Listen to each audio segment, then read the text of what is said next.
piss. Hello, Internet. It's not just me, like I have in the Factorio videos. It's me and Rob. Yo! And not Dan, because he doesn't have internet at the moment, apparently. No, the most important... Yeah, a very convenient time for our podcasting. The most important week of the gaming year, other than the Saladcast Game of the Year, of course. What percentage chance do you think that is just a lie and he's getting out of 4 hours of podcast? It's quite high. It's quite high. He did explain... Well, in fairness to him, last night he couldn't do it because apparently he was barbecuing. Well, yeah. But he did mention he had no internet at that time. Okay. And then later on in the evening, he said, no, I just spoke to my flatmate about it. Apparently it's going to be real... It's not going to be active for a few days. Right.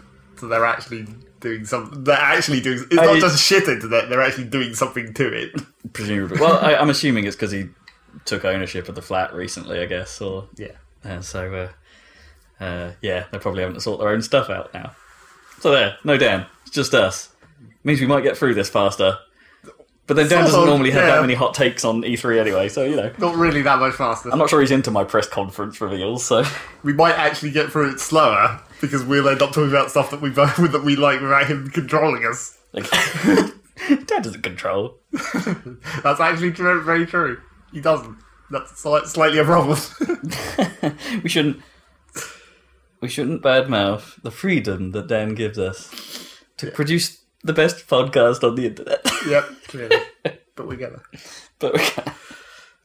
So, before we start E3, because this is replacing our regular podcast, I still want to very briefly slip in some actual regular podcast stuff first. Alright, do that then.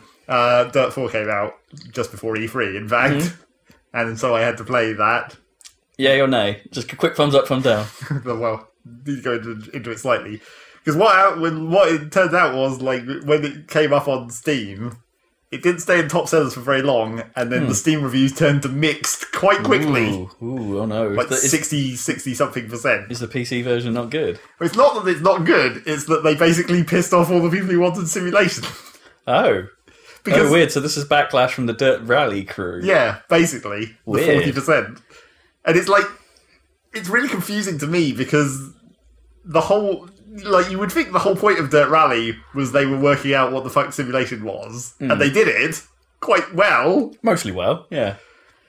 But then, and then when they came to this game, they very specifically built in a way to have a Dirt game that included simulation and arcade by making it a very specific, two-choice toggle, where it's like you pick one or you pick the other, and that sets it. Sets the handling model. Do you want old Dirt? Is it basically, do you want old Dirt style handling, or do you want Rally handling model? Well, that would, if it was like that would piss people off less, but somehow they fucked up the sim handling. Oh, really? It's actually worse than Dirt Rally somehow. The main thing that I noticed, I'm not that specific about simulation, and, as long as it's fun to drive. I barely even known anything about simulation before Dirt Rally, and I was just like, oh, this actually feels good. It was just I played it and it was like, it felt right. Right. I don't actually know whether it's a good simulation, I guess. You just liked it rather than the realistic element. But, it seems quite realistic as well. But, the main thing that seems different in Dirt 4 that's the thing that I think has fucked it up, and a lot of people also mention other people about simulation, is, that for some reason they've just incredibly turned up the grip on gravel. Gravel is, super grippy, and it makes it really difficult to drive, because you can't, throw the car sideways and use the slide to slow yourself down into a corner. Right, yeah, you can't just flick it. And then you can't use that gravel braking to slow you down. And it also feels like, a lot of the time, it feels almost like a toggle between, I'm gripping and I'm not gripping. You can drive, as if you were on a tarmac road, even on gravel. You can drive like that up until the point where it suddenly clicks and it's like, oh shit, now I'm sliding. And then you just spin out because it turns off grip at that point. It's sort of how tarmac works to some that's degree. gravel. Other than gravel. Yeah, well, I don't know. I honestly don't know how that's supposed to work on gravel. Tarmac's a little bit like that. You're suddenly, I'm in understeer now, or I'm in oversteer now. Those are almost binary conditions. Yeah. But it just doesn't. It doesn't feel like there's no. It just makes it really difficult to drive the gravel courses because you can't use that digging in sliding effect to slow you down. You actually have to brake before the corner even on gravel and slow down a lot more. You see, to me, I've not been able to master the flick of any rally game since the early Colin McRae's. Like I don't. There's even in the Dirt series, like Dirt 3s and Dirt 2 and stuff like that. Like unless you've got a ridiculously wide corner, I've not been able to do the full on like just go perfectly sideways into a corner and then accelerate. Oh yeah, I know, but it's like but at least in 2, back in the day, that was pretty much how you took every corner, right? That's because it was arcade. Yeah, I guess, yeah. I haven't actually tried Dirt 4 arcade, because why would I? So I don't actually know how well that handles. Alright. But yeah, the simulation seems kind of meh. Kind of like, and it's so weird, because it's like they gave themselves the perfect opportunity to avoid pissing off everyone who wanted an arcade game by making the hard split, but then for some reason they didn't just import the sim that they already had. They modified it and it fucked it up somehow. So does it just not feel good then, even when other than the gravel thing? Does it not just? I mean, it feels all right. It's still playable, and it still has decent force feedback on a wheel and that kind of stuff. It just doesn't feel. What about the binary sort of I'm in the air, I'm not in the air toggle? Like, because that was that's what annoyed me the most about the last game. Like, you're just like, I'm rolling, and now I'm lighter than air. Well, one thing that people have been saying is there's just not very many jumps, so you don't get in the air as much. Right. But when you do clip up the side of a bank or whatever and roll it, it does feel more weighty. So you don't go quite so ridiculously far. Yeah. And crashes in general just feel heavier. You don't crazily rotate or anything as much. You still do quite a lot. But yeah. And, the improvements that they did make are, good. Like, the damage and the repairing and stuff. That's a better version of that system. And more realistic, like how we always talked about Dirt Rally. Whereas, certain parts of your car, you don't get a fix, you get replace. Yeah. Whereas, either you leave it or you replace the whole goddamn thing. Yeah, because the percentage-based repair system was always just a lie, isn't it? That's not how it works. It's like I know Dirt Rally was trying to be a sim, but that was the one thing they really didn't go down the sim route on. It's just I can just have 1% fixed to my exhaust somehow. Yep. What was that, blue tack? I don't know what, the tiniest little pockmark on it, or was that literally just there's a bit of chrome that's got scratched? Well, what is that? On the other hand, it still seems sometimes where it's just the time doesn't even add up in Dirt 4, where it's just if you do a quick fix on your bodywork, it's 47 seconds. What the fuck what even is that? Hit it with a hammer a couple of times. Yes, it'd be get the suction cup thing and indent the pedal. But even the full fix on the bodywork doesn't take that long. I mean, I don't know. Because it would at least take a few minutes to take a panel off. Even if it was a really easily detachable panel, they wouldn't have it F1 style where they could just clip it off, would they, on a rally car? I don't know. Or would they have to unscrew something, presumably? When you do a full fix and your car comes out pristine after a service area, it's how would they even do that? Yeah, do they just have an entire shell where they just go zoop and just take the whole thing off and just slap another one on there? That's a whole new car. But yeah, that part of it seems better. And you can choose how many spare wheels you want to take. I'm starting to think I should just take 0 because I never repair. Actually, I guess what I actually need to do is next time I have a flat tire, I need to stop and see how long the repair penalty is now. Because in Dirt Rally, it was literally never worth it. No. Because the repair penalty was 1.5 minutes, and even on a flat tire, I could easily finish a long stage with only losing 45 seconds. Yeah, you might as well trundle it back.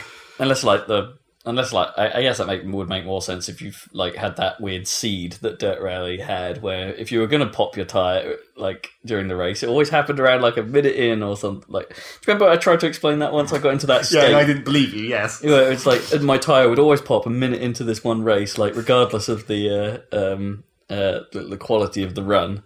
And it's in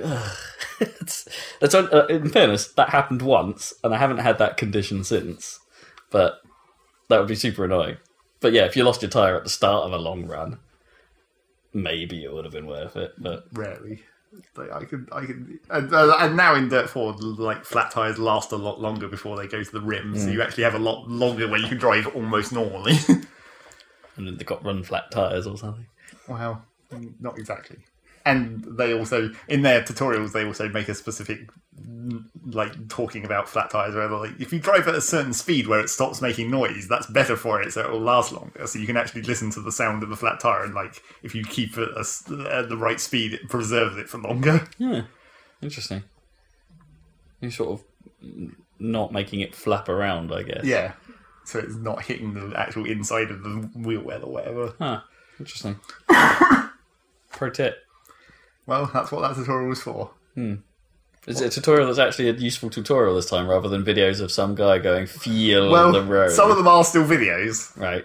And the But are they a little more informative than just watching a car fly by, like little videos in slow motion while a guy goes, this is what it takes to be a rally driver? Kinda. And yeah, that's mostly... I mean, there's probably more to say about it at some point, but we better get on with E3. I don't think there's anything else to talk about particularly. No, I kind of want... Like, when, I've started playing Necrodancer and Tekken 7, but we should probably talk about those more at length, I think. Yes, exactly. Yeah. When and one of those isn't even new. No, Necrodancer is definitely not new, so yeah, that can wait. Not particularly relevant. No. And also we made a video of it, so that will be up. Yeah, maybe probably by the time we talk about the podcast. Yeah, that might go up before we even talk about it for once, which would be nice. Well, because we went into that blind. Yeah. All right. E3 happened. Yep. On like fucking Friday or whatever. Saturday, I think. Was it like a day earlier than... Because it's supposed to be like a Monday to Friday thing, isn't it? Yeah, it's supposed to be. And they just... It was Sunday last year for some reason. Who went early? I can't remember. Same was people, it, I think. Was it EA? Yeah, same order. And the EA just wanted to go an extra day because they're not really doing E3, were they? They're sort of doing EA Play. I mean, who really is doing E3 any longer? I mean, really? Well, technically, like the big guys still, I say the big guys. Well, like judging by Sony, Xbox and Sony still spoilers, but judging by Sony's presentation this year, I'm not sure they're even doing E3 really. Yeah, they just had to be there. But if you're talking floor space, Microsoft definitely weren't there. They had the smallest booth this year. Because Nintendo came back for some reason. Yeah, Nintendo came back. I guess because they had a reason to have a big floor. Yeah. They had stuff. Yeah. Well, okay. Let's talk how to not open the biggest games festival of the year. Let's have the worst press conference come out first. EA is always the worst. Come on, you can't dispute that. I don't know. I think Bethesda might have been worse this year. But we'll no, get to that. Ooh, controversial. All right. Well, maybe in terms of content, but not so much in terms of... EA have got to be worse in terms of content. I don't know. Yeah, okay. Who won E3? We're already getting into that. We're talking about who lost. We're not talking about who won. Yeah. All right. So, they open with an old game of last year, Battlefield 1. Well, it seems like everyone did that, more or less. To a point, yeah. So like Battlefield 1 opened up basically saying, hey guys, do you want to do what you did in Battlefield, but at night? Hey guys, we're still making DLC. Yeah, or the Russian stuff. Some Russian stuff. Well, they promised, like... What happened to France? Didn't they promise the French army was going to be one of, like... They were like, oh, why didn't we put the French army in? Because it's coming. And it's like, what happened to that? Is that still meant to be after the Russians at this point? I think that has been an expansion that we've not paid attention to. Oh, well, yeah, maybe. So maybe it did that. Because we really didn't really play that much Battlefield. It didn't run well enough for me. That was my problem. Yeah. And Kippers wasn't that into it. Kippers was never going to be into that, really. Well, he did say the other day, so I should probably give that another go at some point. Yeah, so... Well, what wasn't...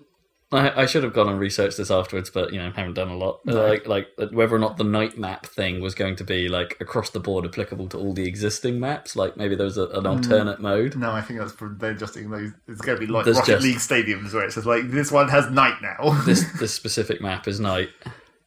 Right, so you're probably only the Russian levels then will have, like, a night phase. Well, no, it seemed like they said they were going to do... It seems like they're doing, over the next 2 months, they're doing 2 of the old maps in night before the Russian thing comes out, and then presumably those ones will also be night. But are those part of the... Do you need a DLC pack to get them, or are they phasing those in for free, It's the uncertain world of DAC multiplayer maps. Well, in Battlefield's case, yes, but that changes, apparently. So, I can never remember which one was which, but Douche McCock then came on stage to talk FIFA competition nonsense. Esports. This went on for a really long time. Yep. Again. Like, after we knocked them last year for being all, hey, esports and Madden, and these are the best Madden players. Don't you know these guys? As long as last year. No, because they didn't get them out on stage at least, Yeah, and they avoided the awkward live interview. Yep. But it still went on for a really long time, and this is. Don't forget, this is the second thing of your biggest press conference of the year, and you're just talking about competition stuff. I know FIFA's a big deal, but I don't know if the world in general is that interested in that stuff at your conference. I don't see how FIFA is a very interesting esport, to my mind. It's not a team game. That's the main problem with it. No, it is that. It is basically one-on-one, and it's played one-on-one, isn't it, at that level? Despite the fact they have modes where you could go 11 on 11. 4 on 4 or something. Even. Well, yeah. I think that would be way better. They should just go 11 on 11. Well, they should. But that would probably be actually too difficult. That's like the opposite end of the spectrum, where it's like, this is... No one would play that in practice, I guess. No, exactly. Unless you were a pro team. Yeah, unless it was unless there was a reason for a pro team to play FIFA. Oh yeah, I wonder if the solo players could also be part of a pro team. So when they're on tour, there's a 11 on 11 invitational or something. They're probably part of a pro team, but maybe not even. Maybe they play something else as well. Maybe it's not primarily FIFA. I don't know. Who knows? Maybe it seems like FIFA as an esport is quite a recent idea, even though. It could have been around for ages and we just wouldn't have heard of it, I guess. But they did have the number 2 FIFA player in the world on Dara O'Brien's Go 8-Bit the other night. And he was legitimately very good. Okay. He destroyed them. Yeah, but that's anyone could have destroyed them. Well, true. Because they're comedians, yeah. I don't think we could have, but No, definitely not. We might have won, but we probably wouldn't have destroyed them. I'm not even sure about that. I don't know if I could score a goal in that game. Well, it would have taken a long time, but we might have won. Yeah. we just needed to get McGoldrick in there. Yep, exactly. And then finally after all that, they came to, oh yeah, by the way, there's another FIFA game this year, because of course there is. Yep. And then here come Men in Blazers, which I assume is some kind of podcast. FIFA/football YouTube video podcast thing. Yep, seems like it. I could see the audience getting very bored. Well, it's because they brought a very inherently English thing directly to America. So, you're not going to win people with that one. It's not going to work too much. It's like they don't even put this much attention into Madden, do they, these days? Well, this podcast, this presentation, they definitely didn't. No. They barely mentioned Madden at all. I guess they had the band at the start that we didn't see when we were watching it live. Oh, right. They had their Madden thing. Madden band came out. Madden band. Yep. Mand. No. Band. The Madden. My band. My band. Boy, and they gabbered on for a really long time as well. That was unnecessary. I honestly have no idea what they were talking about. No. It just seemed to be like, aren't we good? Aren't you good? I'm sure yes, we're good, aren't we? I'm sure it's all references to stuff in their YouTube videos. Yeah, probably. At least they stayed relatively comfortable on stage. Yeah, that's important. Yeah. But they did introduce that Alex Hunter is back, so they're carrying on their storyline from FIFA 17. Which is a weird thing in general. It's like now we've got a FIFA game that is actually a sequel. It's like if you wanted to know this story, you would have had to have played FIFA 17. That is weird, isn't it? I wonder if you could just patch that in or something. Patch in the old one. Do you want the whole story concept? It is a little odd that it's not a standalone story again. And also, surely the whole point of the story was you work up from the bottom, like it always is in sports games. Yeah, it's always... But if you're now in the second one, it's like you're already at Chelsea and now you're being traded out. That's like starting at the top and moving sideways. You're not even... Yeah, you see, now it'd be like a revenge story. There'll be another character that's trying. There'll be an antagonist that's trying to tear you down. And yeah, but the point is you're meant to start. Because your personal skill is meant to go up with the character, starting at the top isn't going to make that logically work. You'll have a crippling drugs problem. You'll just become shit suddenly. Yeah. Something will happen to you, Metroid style. Yep, exactly. And you'll lose all your skills. All your skills will fall out. And then you have to go find some shrines to get them back. Yep, clearly. It's actually an open world game. You just kick a football about a city. There you go. I mean, maybe Maybe they decided that actually new people don't play story mode in FIFA, so it is only people who are already good at FIFA, so they can get away with continuing to be good. I mean, I guess. I mean, that is weirdly the FIFA market. People don't just dip into FIFA. Apart from us, yeah. Well, I didn't really have a choice. It came free with my Xbox. Exactly. So that's the only reason. Yeah. It's like, the people that play FIFA though dip in every year. The people that like it, and that you don't really. There isn't really someone just goes in for a year market. It's people that go into and play FIFA properly, play it every year. It's just you think of a story mode as being the venue for tutorialization and leading you into the game. Yeah, I guess. Yeah, which would be, if that's actually what it is, that would be really great, right? Because FIFA's kind of bad at tutorializing. Like it's okay. Yeah. Those little training things are better than nothing. But sometimes I'd like to be able to be like, okay, like, can you tell me how this thing just happened, or how am I supposed? You tell me how this actually? How am I actually supposed to set up proper shots in the middle of a game and things like that? Like, what am I supposed to actually be doing minute to minute, second to second? Mm. And the game is not good at that. No. And in fairness, not many games are. No. So yeah, that's back. And then finally the FIFA segment came to an end. Although it is worth mentioning how many famous people were in that bloody trailer. Like, there was loads. There was like lots of news broadcasters. I think Rio Ferdinand was in there at one point. There's like that's not even unusual. I think they had a couple of actual managers, and then there were some actors, obviously, like people trying to be pretending to be fans. And yeah, I mean, it was slightly like, I don't know how, like, I guess after they had Mourinho on stage last year, it's just like, at a certain point you just pay someone a couple of bucks and they say a line and that's it. It's it's not even that difficult, they're just footballers. Well, it's not that, the number of films that now will have like a fake news thing and it'll be like someone from Sky News or something on it. And yeah, like, I guess Sky get their little bit of advertising. I expect newscasters are glad to get more money. Probably. Get more exposure. Yeah. Have a career after broadcasting the news constantly. Yeah. Maybe. Just by... Well, I don't know. It's like, I can say stuff and have it sound real even when it's not real. Therefore, I can become an actor. I guess. Yeah. I can ad-lib a harsh interview. Yeah, alright. FIFA down. Yep. Then we had the awkward bit, because then they threw over to some other random YouTuber. Yep. Who really wasn't comfortable doing anything live, it seems. Forgot his lines. It just sort of stood there awkwardly going, yes, isn't this great? Need for Speed. I don't think he had quite that Eastern European accent, but okay. I was just sort of putting on. I don't know, that's my generic YouTuber voice. I don't know. Oh, hi everyone! Like and subscribe! Yeah, basically. Isn't this fabulous? Look at this amazing new game that we've kindly been gifted by EA. Isn't it great? It's called Need for Speed. Isn't that right, person next to me? Whose name I also forgot. Yeah. It was so bad. And the thing is as well, they were going on about, so we've got lots of customization options that are coming back, all the way from like junker cars, all the way up to high-end, high-spec dream cars and things like that, and you can kit them out how you like.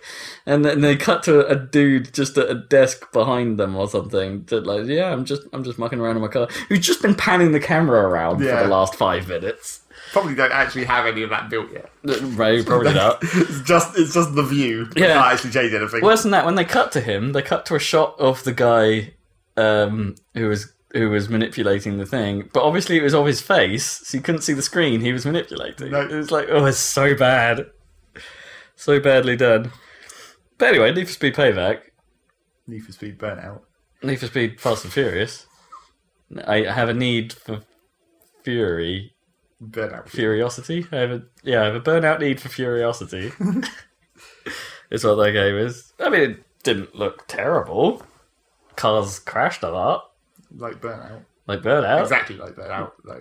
They were takedowns. They did look a lot like takedowns. Although there was a health bar above some of the cars. Yeah, but that's just them exposing something that was always there, because that was how it worked in Burnout as well, really. Probably, yeah. Before they just decided to go off the track. Yeah. So, I mean, yeah. It looks okay. They've ditched the FMV. in-game CG characters now. It seems a lot less. What's the word? Like distinct in personality. It just seems like a driving game. But then when I say that, it's like there aren't actually that many driving games doing what Need for Speed does. Or Burnout. Because Burnout's dead. Yes, because this is actually Burnout. But story-based Burnout. I don't know, that stage demo wasn't representative of the game that much, because they'd obviously cut... from the footage they've shown elsewhere, they cut a lot out there, which is good because it looked like it was just like drive a little bit cutscene. Well, it didn't seem like when they played through that again, it didn't seem like there was that much more driving. There was more driving when the guy who was driving sucked and couldn't actually navigate around the obstacles. Okay, so maybe that's it. Maybe that footage was actually just some guy being, here's how to do it badly. Yeah. It was like the thing they showed at the press conference might have just been more like a perfect run almost. Maybe, yeah. A dev run. They knew what they were doing. Yeah, I don't know. No, I'm not that interested. No. Then I haven't been interested in Need for Speed for a while since Hot Pursuit was okay, but they changed the feel. It wasn't quite a Need for Speed. It wasn't quite a Burnout. I think everything was heavy, and I'm not sure I liked it. Mm. I mean, I liked Need for Speed Hot Pursuit, but it wasn't as good as things have been in my eyes. Oh well. There's another one that you're gonna have to help me out with because I can't remember what this was. Okay. A Way Out. That was the Prison Break. Oh yes. The one good thing in the whole show. Good job remembering that one good thing. Man. Okay, that actually looked really ace. I never say ace. Rob's using random adjectives. Yeah. Hooray! I'm trying to vary your vocabulary. Yeah, a little bit. I can't just say great or good all the time. It's like, let's say ace. Yeah, because that's an appropriate Let's say splendid. Bonza. Yeah, it's proper Bonza, mate. Yeah. Bow Selector is what that is. So apparently it's basically a 2-player co-op Prison Break game, except the Prison Break actually appears to only be the start of the game, really. There's also quite a lot of stuff after the Prison Break. Mm. But then the developer came on and made a big deal about how it's only co-op. Mm. And also... Even if you're playing this online co-op, you'll still see both sides of the story because it's constantly in a framed split-screen crossover thing. And they're doing clever stuff like, when one character's like taking the focus of the action, it's like they'll pan it to take up most of the space on the screen. And the other character then is only playing a supporting role. Which then I bet is real distracting, right? Maybe you'll just stop playing that other guy while the big thing is happening in the big panel. Well, I mean, they could easily, they could have accounted for that. It probably, if they were smart, that could be part of the actual, decision-making of the game. Whereas, maybe you just want your guy to just stand there and watch for a while. Yeah, maybe. Or maybe he can actually get something done. And if you actually take the initiative and go and do something, that will change how the outcome. Mm. So this is an interesting one, because this is sort of in a weird way, it's some of the ideas that these guys had from Brothers. It's the same developers that made Brothers: A Tale of Two Sons. Yeah. And with a much larger budget, apparently, and it's obvious they're taking some of their sensibilities into this, even if it is a wildly different thing. It's like that.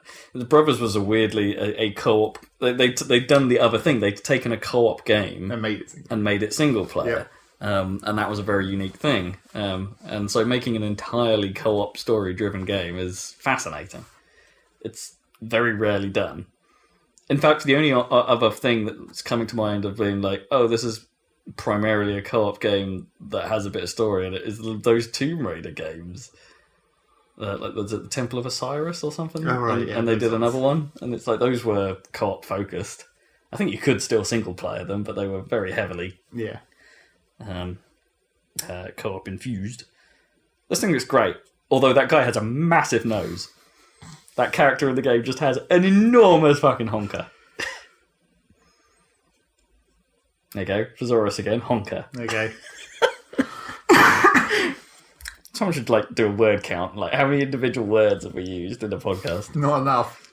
Probably not. Our word is good. Okay. How about And then we got to finally see what the BioWare IP is. Sort of. Except not quite really. yet. Not quite yet. They basically just said, here it is. Here's a name. Here's some random views of the world, and then we'll talk about that later. That's pretty much what they said. I know they had to mention it in their own conference, I guess, but they were like, it's called Anthem, and we're going to show it in the Microsoft conference. There you go. Wait for that. I wonder, obviously EA and Microsoft have worked together a lot in the past. But I wonder how much this was Microsoft seeing that this was seeing that this was basically Destiny and being like, oh, now we can have our Destiny. Fuck Bungie, they've gone to Sony. Much. Now we can bring in BioWare and have our Destiny instead. I hadn't thought of that. That's pretty astute. I 100% think that's what that is. Yeah.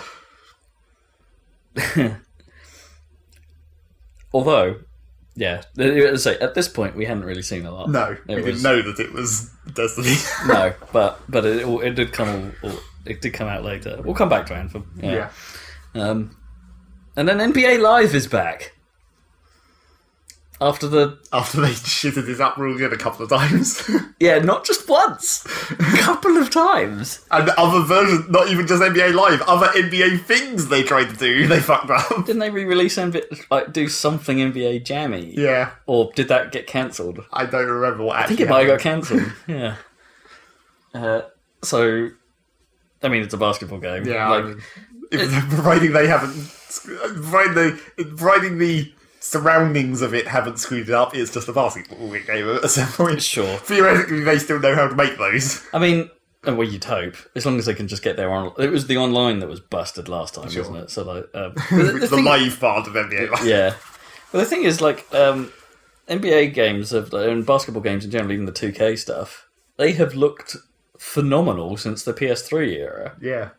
Seeing it was several years ago now, but I was shown one of the 2K NBA games running on a PS3, and it was unbelievably good looking for what the PS3 should be able to handle. And I almost had that moment watching it towards the end of the PS3 cycle, a bit like when Fight Night, was it Fight Night? Yeah. Fight Night round 3 or round 4 or something, when that first came out, and you had that moment of, oh snap, next gen. Yep. I had that with NBA. Because it was such a unbelievably very realistic looking game, and they'd even got all the cool TV stuff right. Yeah, and it's there was a great looking thing. So now I'm looking at it these days, going, it's still that. I'm not impressed anymore. Well, I mean, once games look realistic, there's not much more you can do. I guess, yeah. It's maybe that handles better, but then. I don't know, to me basketball is such a weird-ass game anyway. The one thing that still always improves in games like that and FIFA and whatever, they're still, at this point, managing to improve animation engines. True, yeah. Oh yeah, that'll be... It's not necessarily graphical fidelity, it's how it moves, which is not very often shown in press conference demos. They always do sizzle reel, fancy camera angles that are never actually in the game stuff. Oh yeah. The FIFA stuff is the stuff they show for FIFA. That will never ever be what happens. No, it's it looks good, and maybe you can get the engine to do that in a replay. Yeah, but for the most part, that will never be how the game plays. No. And so we saw a lot of that with NBA as well. We saw a lot of how it could look, but not actually how it plays. No. Wasn't there a weird cutaway to some guy at this point where it's just hey, isn't this NBA? And he's like, yeah, it is. All right, back to the studio. Or it was really no information at all cutaway. Yeah, I vaguely remember that. And to wrap it up, a very extended section on Battlefront 2. Oh, I thought you were going to say they were going to the very extended section about NBA where they talked about street and non-street. Yeah, they did talk about that. Yeah, they talked about that for quite a while. Yeah. But, how you could build both careers. Yeah. Because street NBA is a career. Well, I don't think it's a career necessarily. I think it's it's just it's a leveling tree. yeah, I guess.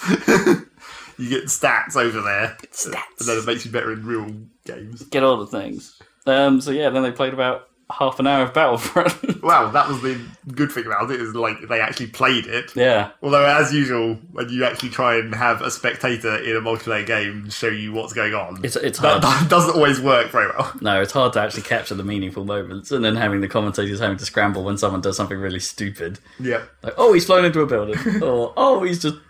Like, here's this new walker. He's just looking completely the wrong direction and he got shot. Oh. Yeah. Here's this new walker unit that he's just been casually shot off. I'm beginning to think this might be the one. Well, I mean, it's basically actually a Battlefield game now. Yeah. But for real, with classes and all that stuff. It looks a whole lot better. Like, just the gameplay it actually looked like the gameplay was tighter. Yeah. Like, and less floaty and less half-baked, I suppose. It's not quite it's not the right word, because the Battlefield 1 wasn't exactly half-baked. It was baked. They put a lot of baking into it, but then didn't bake enough levels. Well, yes. And at least this time they've come up front and said, like, yeah, we know that was a problem. They basically just straight out said that, right? They basically said now it's an actual real size of an actual game. Yeah. It's 3 times as big as the original, which makes it a normal game size. Although, how much of that is the campaign? I'm not sure they'd count that. I mean, come on.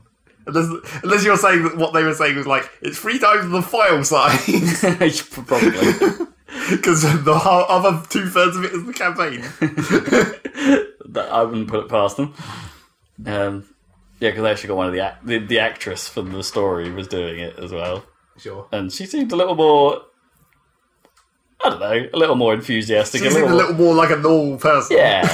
Than most people on presentations are. I'll agree with that, yeah. She seemed very happy to be there. And, she's an actress, so you could tell when she was doing her acting parts. Yes. And remembering lines to say versus, this is just her. But it's, it was still cool. Yeah. Mildly optimistic. I was immediately annoyed I was immediately infused and then annoyed, where it was just like, it looked for a moment like our prediction was going to come true, because it's like, oh shit, battle droids, and then it's not Gungans, it's Republic Commandos, Republic Troopers. It's just like, oh, they ruined it! No, so close! There's no Jar Jar murdering thus far. So close! I wonder, I don't know if they... Is that a cop-out? Just clones versus separatists, or? Well, I mean, it makes sense from the part, because they said that. I mean, it was in the city. Like, it wasn't really the fight in a field. With no, it's because they said that this game is going to transition between it's going to fill in bits between movies. So this is the bit which is filling in between 3 and 4. Right. So the clone army after the clone army would have still been bad at that point. No, the clones would have been on the Republic side. But the Republic is bad now, and they're still fighting the Separatists, but only as a show, basically. Right, yes, I see your point. Yeah, I do get confused with that stuff. I just assume the clone army went bad, and it's like, no, they're just listening to orders. Yeah, they thought the Jedi had gone bad. Yes, they killed all the Jedi because they were ordered to by Palpatine.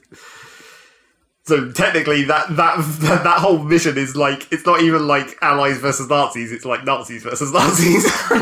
Sort of. And that makes it all okay. Yep, clearly. What do you think to the flight stuff in that? I mean, because that was one of about as dumb as it always has in every Battlefield game. That was definitely one of the weirder things about the last Battlefront game, though, was that they toned down how you handled those craft. Like, they didn't handle like aircraft and jets do, and in fairness, they sort of did for some of Battlefield 1 as well. Yeah, but not quite to the same extent. It's like I'm always a bit about the air stuff in some of those, like, because that level didn't look big enough. No, as always, for having the air combat stuff. They move way too fast. Although it did look like those players were actually scoring hits on people on the ground. Well, sure, it's because they can, in a spaceship, they can have excuses to just pretty much just stop in midair. Yeah, I guess. Yeah, almost. And they did say that like actual space battles are going to be back again for real, because they only did that as an add-on later. Yeah, in the last one. Yeah, this could be okay. Maybe this is the time to actually go in. We'll still have to see how much actual content there is. If they were just talking about Fireside. Nice. Yeah, and definitely confirmed to be out by the end of the year because, they want those Star Wars bucks in line with the film. Yeah, because there's a movie going out. Yeah. A perfect opportunity. Co-marketing. And, they got Finn on to say there's going to be some Episode 7 stuff eventually. Yes. I am going to be in this. Episode 8. Sorry, it's 8 now, isn't it? Sorry. Well, I mean, he was talking about Episode 7, I guess, because it's him and whatever that woman... Faisal? Phantasma or something. Phasman. The stupid silver stormtrooper who gets easily swayed, apparently. Yes. It's just like, I'll do this for you now. Not Daniel Craig, the other one. I will do this for you now. Yes. And that extended gameplay sequence was how they ended the show. Yeah. Yay. Not that interesting. Battlefront 2 and Need for Speed and A Way Out being the kind of 3 new things. Yeah, and the Anthem that they weren't showing at this one, that would have been the biggest thing by miles. By a long way, and that was the thing they weren't showing here. So, as usual, the EA show, yawn. Well, it was a particularly bad year, this one. We've kind of summarised it a lot, because there was a lot of time where people were just talking about not really anything. Yeah, there was an awful lot of wasted time this year, and not even through celebrity interviews. And not even through normal corporate bullshit. It's not like Douche McCock or whatever was standing around talking for that long. There was an awkward moment where he got up and they were talking about their charity efforts very briefly. Yeah. And then it was like, we've paid this much money over the last year in the charity effort we announced last year. Yeah. And nobody clapped. One guy was like, yep. And then he was like, yes, that's a good thing. Yeah. Charities, bitches!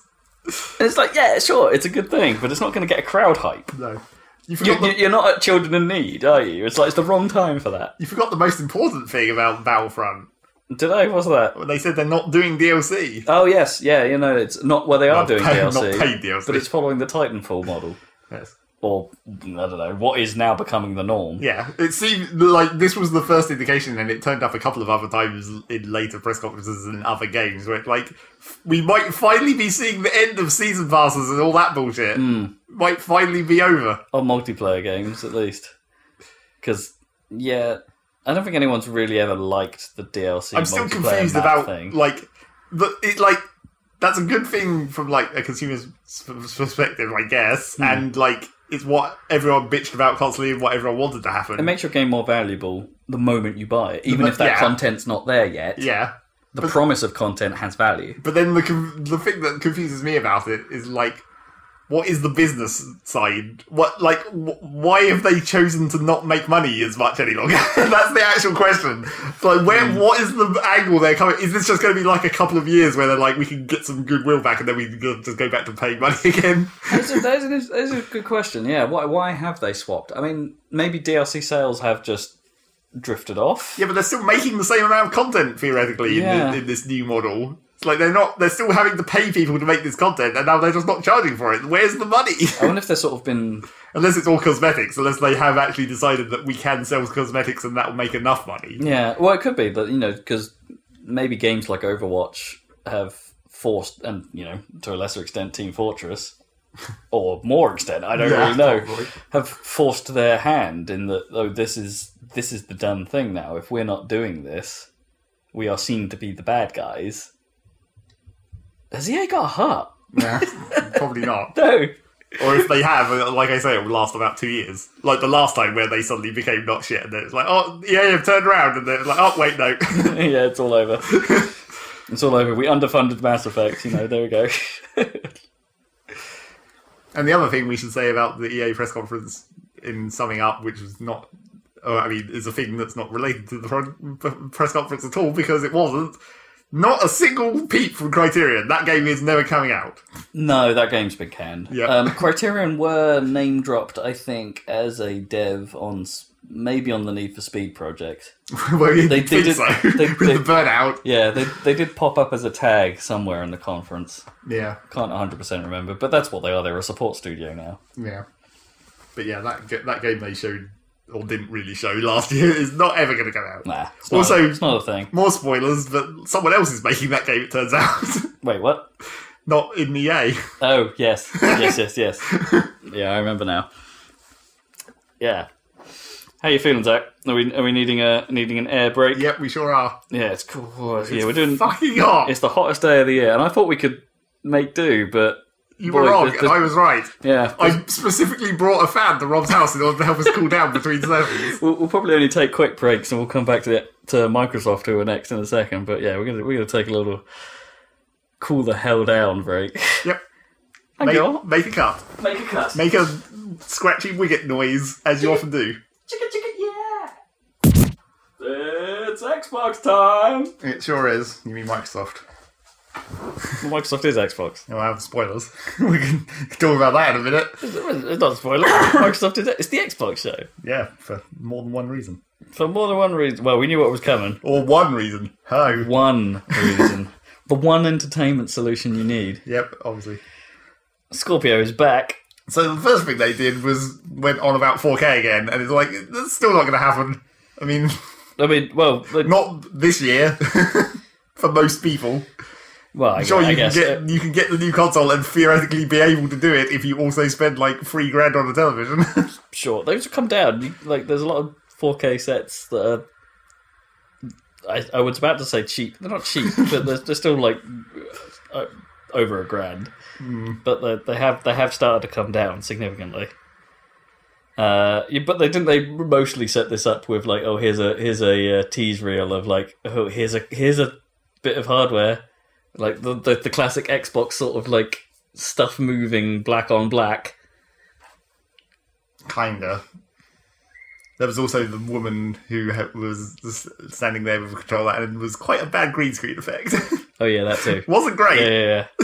Kind of weak. So, the Xbox Scorpio was revealed to be... Well, hang on a minute. What about everyone loves Phil? Oh, everyone does love Phil. He comes out and he can't get them to fucking shut up. Yeah, that's true. There was one of those, be quiet, guys. We've got a show to do. And also the shirts. You got to talk about the shirts. What was his shirt? No, not his shirt. His shirt was just actually quite boring. It was just like player one, and it was just a bit of a controller. Oh, okay. It's like, well, that's not very interesting. That. But yeah, everyone was like, all the people in the crowd, I witnessed the most powerful console ever. Yeah. Sounds like something out of Star Wars. And witness the power of this fully operational battle station. And some of them were customized, right? Like some of them had like their YouTuber name on them, or a gamer tag, presumably. Yeah, I bet they. Because it did seem like you look at the crowd, it's just like they're clearly just wearing those t-shirts over whatever the fuck they were wearing, which must make them incredibly hot because it's fucking LA. Yeah. Even in a conference centre where it's probably air conditioned to shit. Well, yeah, but then all those lights. Yeah, exactly. And also, the weird thing about I never realised this, but the Xbox venue isn't actually enormous. No. Right? They because they use so much set dressing. Yeah, it's just fucking huge stage. Yeah. With like a car and stuff, and the secondary stage that's in front of the actual stage. With like a car and stuff, yeah, that's quite accurate. We'll get to that. Yeah, so let's talk Scorpio. Yes, it's a black slab. Yep, it definitely is. Yeah, it's even more black. It's not even two-tone black, it's a single-tone black. It's just a single tone of black. It's blacker than black. I actually don't think it looks that bad. It's a little bit ledgy, if you know what I mean. So it's got like a lump, and then there's a cut in, a little bit like the PS2. Actually, and the more I think about it, yeah. But then the S isn't too far from that. It's like it's pulling from the Xbox S's school of design. Yeah. But without any grills or anything, it's just sort of just black.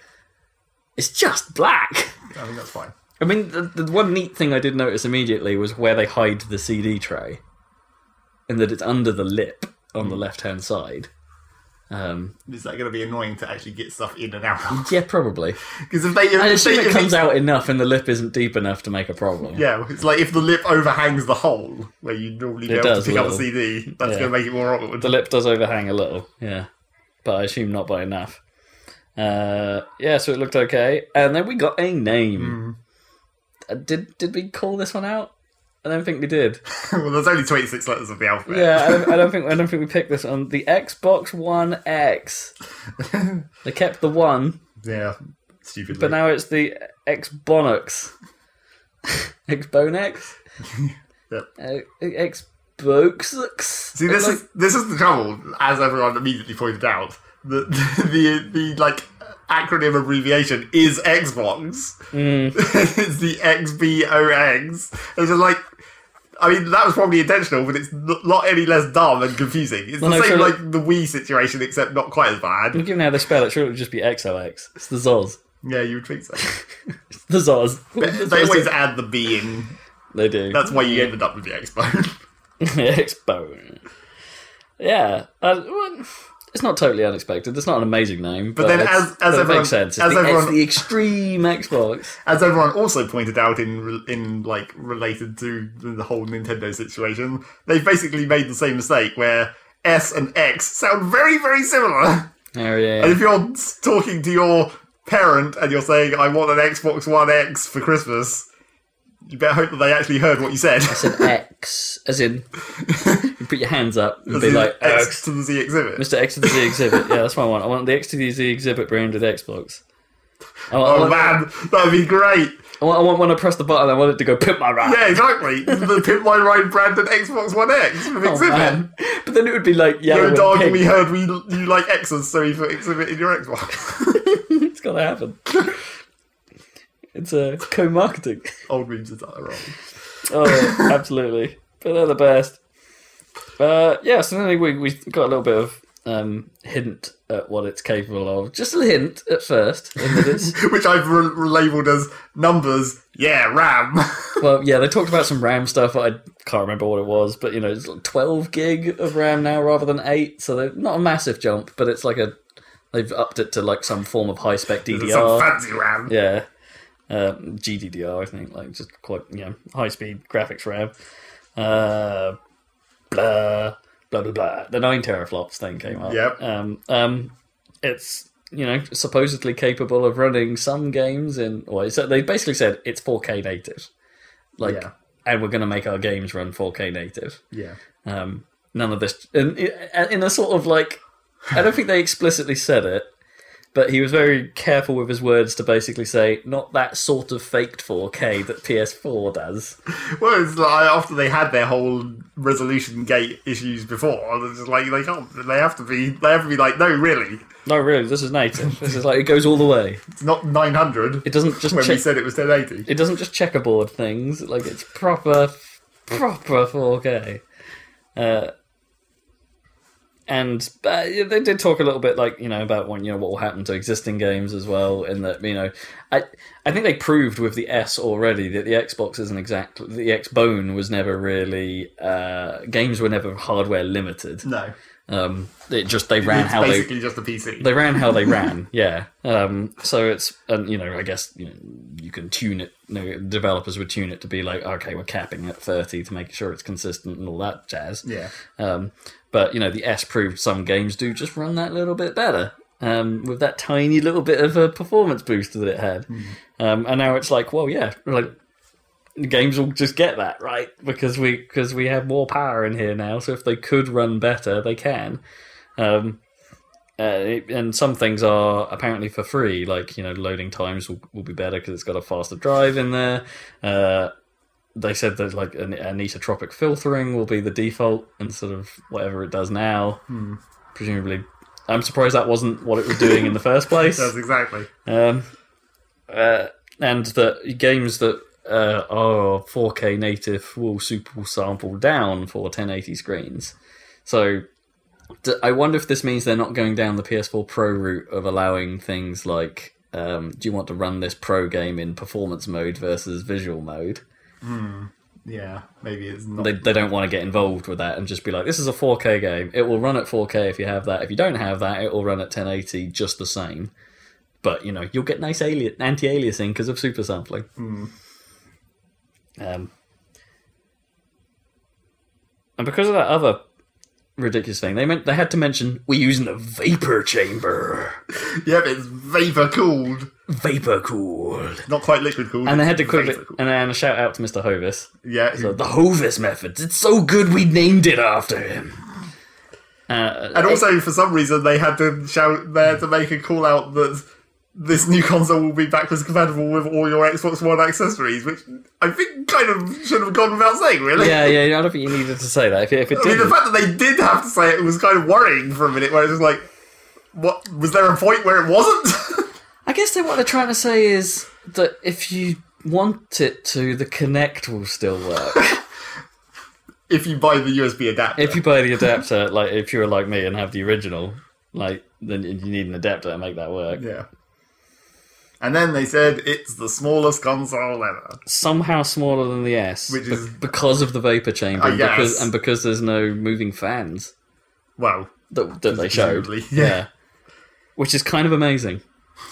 I thought that thing was going to be X-bone sized. So let's just hope it doesn't mysteriously overheat all the time. Well, yeah, let's hope this vapor chamber is a proven technology. Yeah, not just a random bullshit they came up with. Yeah. Blame it on Hovis. Blame it on Hovis. Blame it on the bread. So let's get to some games. Suddenly, a Porsche appears. Yes. They have to stop doing this. They have to stop. But now they're the industry-leading place to announce cars, apparently. Yeah, because this wasn't even a cut. Apparently, this version of it was a Porsche GT3 something number. Yeah, it was like it was the first time it had ever been seen. Like not even revealed to the press or Top Gear or whoever. Like it, like this is the world reveal of a Porsche that looks like a Porsche. I mean, and it's if you think about it logically, a video game conference nowadays is going to be a bigger stage than an actual car conference. Who the fuck goes to an auto trade show? A lot of people, as it turns out. Well, a lot of people do, but not as many as watch a video game thing. No, probably not. You're probably right. So technically, yes, they're right. It is the biggest stage in the world to show off something, but the fact that they're co-marketing a car into it is a bit strange. In fact, and in a weird way, they've done this since Forza 6, haven't they? Like, because Forza 6... Well, sure, they keep trying... Was that McLaren. Yeah, show off random cars. Yeah, and then... It's not a new thing.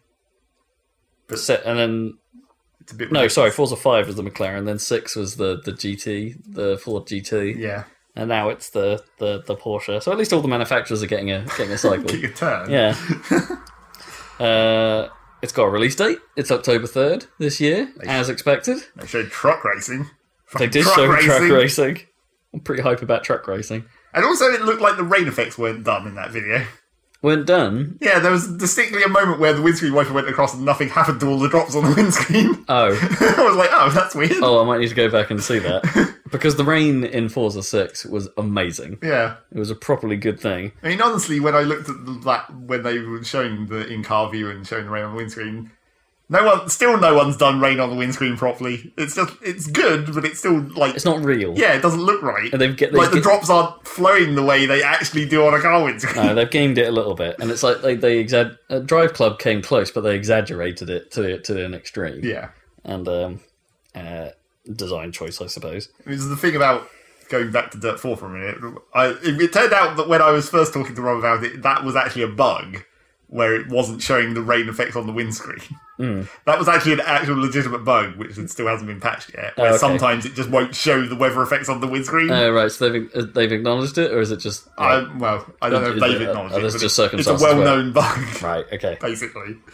So yeah, that was a bug. But then when I did get it to work, and I actually saw what it looked like, the actual windscreen effects weren't great, but the side windows were better. Like the way it streaked off the front of the car onto the side windows, that looked better. I was like, you're getting there. You've almost got back to Colin McRae 4, lols. The best rain effects ever. Yeah, because they were... the street... I wouldn't... They're probably not technically the best, but they're in a weird way, they hunted for a realism that very few games do. I mean, they weren't like... They were back in Colin McRae 4 age. It wasn't like it was like the drops were affecting the light and bending it or any of that bullshit. It was just like it was a goddamn texture that they pasted over the windscreen, pretty much. But still, it was the way the windscreen wipers streaked. Yeah, that was the thing. Yeah. So that will be running at a very healthy 4K native, 60 frames per second. They've done it. We're there. Well, maybe 4K 60 as yet unproven, but yeah. Yeah, we'll see. We'll wait till Digital Foundry get their hands on exactly. it, as usual. We'll see if it's 59 frames. No, yeah. Something ridiculous. I mean, I think everyone knows what you're going to get. It's going to be like top tier driving simulation. I hope they put some proper music in it. Yes, exactly. And use your Horizon license. Just whatever the hell you put in that game, just put it in Forza 7. It'll be fine. And then we got some radioactive shooter action. Maybe not as radioactive as it used to be now. No, maybe not. Maybe now you can go outside and it's fine. Yeah, it's just radioactive in certain spots underground. It's kind of fucking up the Metro name at this point. Yeah, because it's less needed to be like, Metro. Now you're not in the Metro any longer, you're just on a regular train. But you probably can't be outside because of bad things. Well, yes, there's a lot of bad things all over the place. So everyone lives in the Metro. Well, it seems like there's a lot of bad things on the inside as well. Yeah. So it took me a little while to peg exactly what this was, because I thought for a while it might have been a Chernobyl game, maybe it was a Stalker. I mean, that basically is a Chernobyl game. Yeah, I guess, yeah. Still the same concept. But radioactive Russia. Yeah. But no, it's Metro Exodus, so they're bringing that back. And it looks pretty fucking amazing, but, you know, it's not going to play like that. It visually looked great, but a lot of it did look canned. Yeah. Like this wasn't actually a proper gameplay demo, this was a proof of concept video. It's not quite Killzone 2 levels of bullshottery, but definitely like some of those animations would be like, that's not a player action. No. But yeah, if it looks like as described, that's a pretty good looking game in the sort of grungy way. Grungy, not good, but grungy. Yeah. Then we got some Assassin's Creed Origins footage before the Ubisoft press conference. Yeah, getting straight in there. Actually showing more of it than Ubisoft did, the opposite way to happen. Yeah, again, just sort of, yeah, it's an interesting one, because I think, again, they're just looking for things to be like, hey, look, their developers are already taking advantage of our console. Yeah. Like, these guys have done some good stuff, let's front load with these. And this gave us a little bit of an insight into what Assassin's Creed Origins is like, and like, we hadn't really seen much in the game of the game at all at this point, and how it will actually, what changes they've made, and it looks like it's changed more than I think we had anticipated. It looks like every other Ubisoft game. They've just mashed that.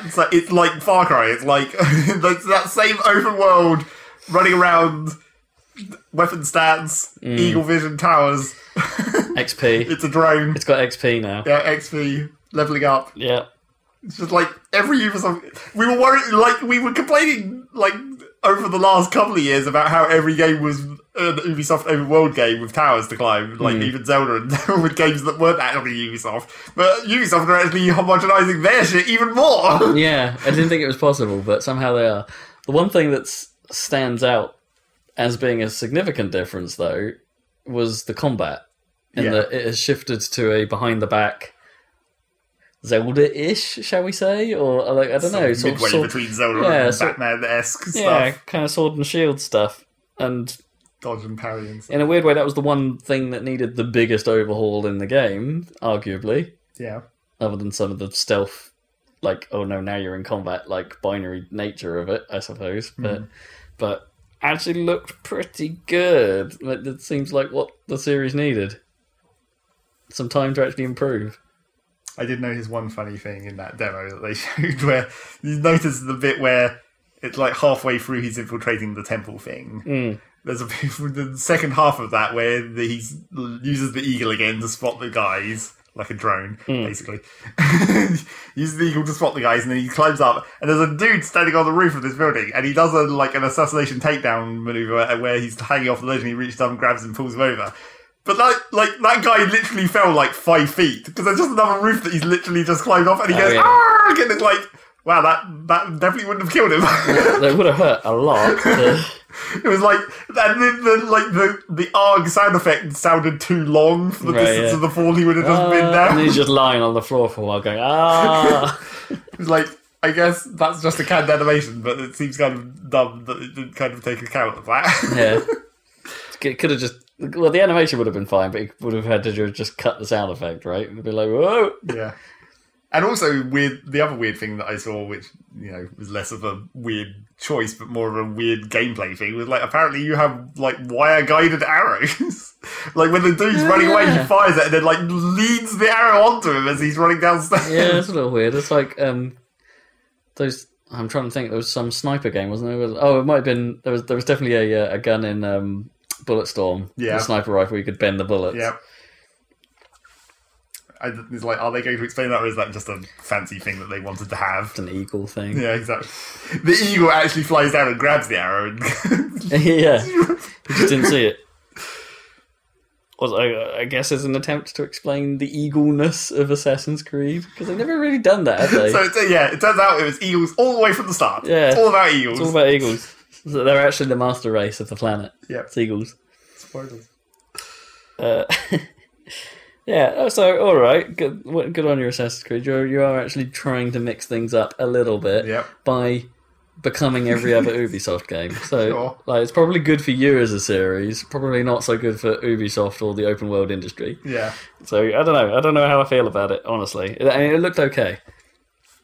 And I had like little MGS style vision indicators, which I liked. Like you could sort of had levels of there's a guy looking at you, and it was really obvious that they could see you because of the white flare, and that stuff seems much improved.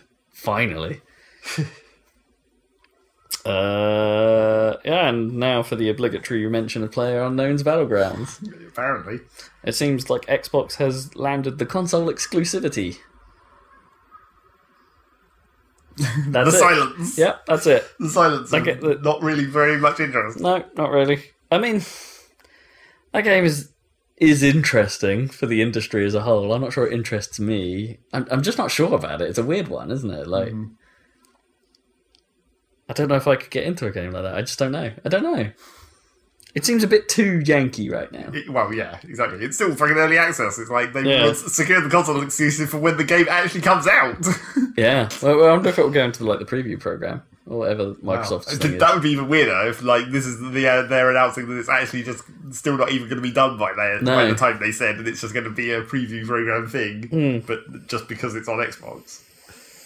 So now we got into some more indie stuff. This was the sort of indie section starting, I guess. Yeah. Sort of. So next we saw Torbjorn Goes Mining. I said it's Combat Astroneer. Yeah, it's pretty close. Yeah. So Deep Rock Galactic. I forget what the tagline was. It was like dwarves. something dwarves. Dwarves in space. It's gone for that sort of flat poly look that I think we've seen from things like Go Home and Astroneer, and to a lesser extent Massive Chalice, I guess, still had that look as well. It's minimum, maybe. But it looked good. Yeah. But if a little predictable, it's like we're going to mine a hole. There's going to be some things to kill. We've got to carry a thing whilst other guys kill the things. It's like what's your trick? Other than just looking nice. No. And then the worst trailer of the entire E3 conferencing thing, I think. I don't know. State of Decay 2, it looked awful. Yeah, but that's just how that game looks. Yeah, the first game looked awful, but there were sections where characters were talking and mouths weren't moving, clearly on show. Well, the trouble is that they tried to make it look like a more cinematic game than it actually is. Yeah. It's about making your own story, kinda, and it's like, maybe the characters do have personalities, like if they're AI this time, which would be okay. But it just looked bad. I don't think that was the worst trailer. It was far too long. Way too long. Yeah, ridiculously long trailer. I mean, I don't know. Yeah, you have I wonder why they got that much time in the Microsoft thing. It's like, what was that deal? Well, maybe the first State of Decay actually did really well. Or better than Microsoft expected, so it's like, well, here, let's give you some time, let's see how you can do with some marketing behind you. But also, it's fucking zombies. It's a zombie We're survival. not zombies! It's a zombie survival game, yeah, don't care. Could not care less. You can't show what it's like. You can't have people walking through a military base shooting zombies and then be like, we're going to have to spend 30 minutes trying to have people guess what this game is because it's just fucking zombies and nobody knows because it's just zombies. There's only space for one of those, and that's Last of Us 2. Well, those zombies are distinct though. Yeah, mushroom zombies. And then we got. And then we got some real weird bullshit. We got some live esports commentary on a game that's about looks a bit like. So not really even esports commentary. It's like esports commentary on cocaine. Turn it up to 1 million. This guy was super enthusiastic about the Darwin Project. Yep. Even though it appears to just be some kind of multiplayer arena shooter. Yeah, kinda. Yeah. It looked more direct, like your movements and things didn't really have momentum. You hit the button and you were going that direction instantly. It's a bit more quaky in terms of how the motion looked. It also appeared to be like a 7-player battle royale type thing. So maybe they're going for player unknown, but on a real tiny scale. Yes, but with heroes. And with heroes, yeah. Abilities and shit. So it didn't look terrible. It just looked a bit like, why? Yeah. Why would I want this? And also another, how did this deal happen? How did they get this crazy dude to come on stage and live commentate a thing, which is where they're doing the classic thing where it's just we say this is going to be an esport before the game has even come out. So screw you guys. Was that the one where they got the two ladies to introduce themselves as well? No, they were... Was that later? No, the two ladies were for a driving game, Forza, right? Oh, that was for Forza, right? Okay, yeah, because they were standing on those. Oh, yes, that was it. Yeah, and they were standing on those stages that had no barriers that looked real scary. Yeah, very high up. Yeah, yeah, and then some Minecraft stuff because Microsoft has to push Minecraft, but. Actually, this seems kind of cool. They're finally taking all of the different versions, other than the original, into the cross-platform direction. Although I heard a weird cross-play. I heard a weird rumor that supposedly, if you're playing Minecraft on Switch, you have to have an Xbox Live login to cross-play. Oh, weird. How does that even work? I don't even know. It's you have to logging into a Microsoft server at some point. Yeah, I guess they could just add how EA in some of their games, even on Xbox, they'd make you log into your EA account. Yeah, and it would just be that, right? Log into your Microsoft account on the Switch. It's just kind of weird because then that would require you to make a new account. Yes, because it's not just it wouldn't be like your Nintendo account would automatically generate a Microsoft account attached to it or anything. Absolutely not. Yeah. But I think it's cool that they're doing it. Yeah. And it's also getting a graphics overhaul, which is weird for Minecraft. Well, it's basically they saw the mods and were like, oh yeah. We want some God rays. Everyone likes Bloom and God rays. I played Minecraft looking like that. And they've got the, I don't know what they call that, the thing where the blocks morph. Morph? Where the leaf blocks, the actual polygons morph to make it look like they're blowing in the wind or whatever. Oh, right. It's a render effect, so they're not actually animated. But the polygons aren't moving. Yeah, it's a weird render effect because that was done in a mod as well, and the fancy water and all that stuff. So basically, it's got proper looking water, which I'm not sure I agree with. No. I found that weird in the mods as well. It's just it looks too real compared to the rest of everything else. Well, there were spots of it where I'm have they actually just made the textures better? Have they actually started to not make Minecraft? Well, it did look like they had a high resolution texture pack on as well. When they showed the flowers and stuff, you could see that those were clearly a higher pixel density sprite. Is that not against the whole point though? Well, why did they need to do that? I'm sure it would just be an option. Thing, when I played Minecraft with those mods on, I had the original texture pack, but with the effects, which is kind of weird to look at. Whereas it's still the low pixel density, but it's all crazy blue and lighting shadows. I think that's how it should be. Yeah. Also, the amount of fog and God rays and bloom they showed in that trailer, you'd never be able to actually play it like that. No, probably not. You can't fucking see anything. It did look quite extreme. But it has got the cool name of being the super duper graphics pack. Yep. So I guess it's good that they looked at the mods and implemented that for reals. For reals, yo.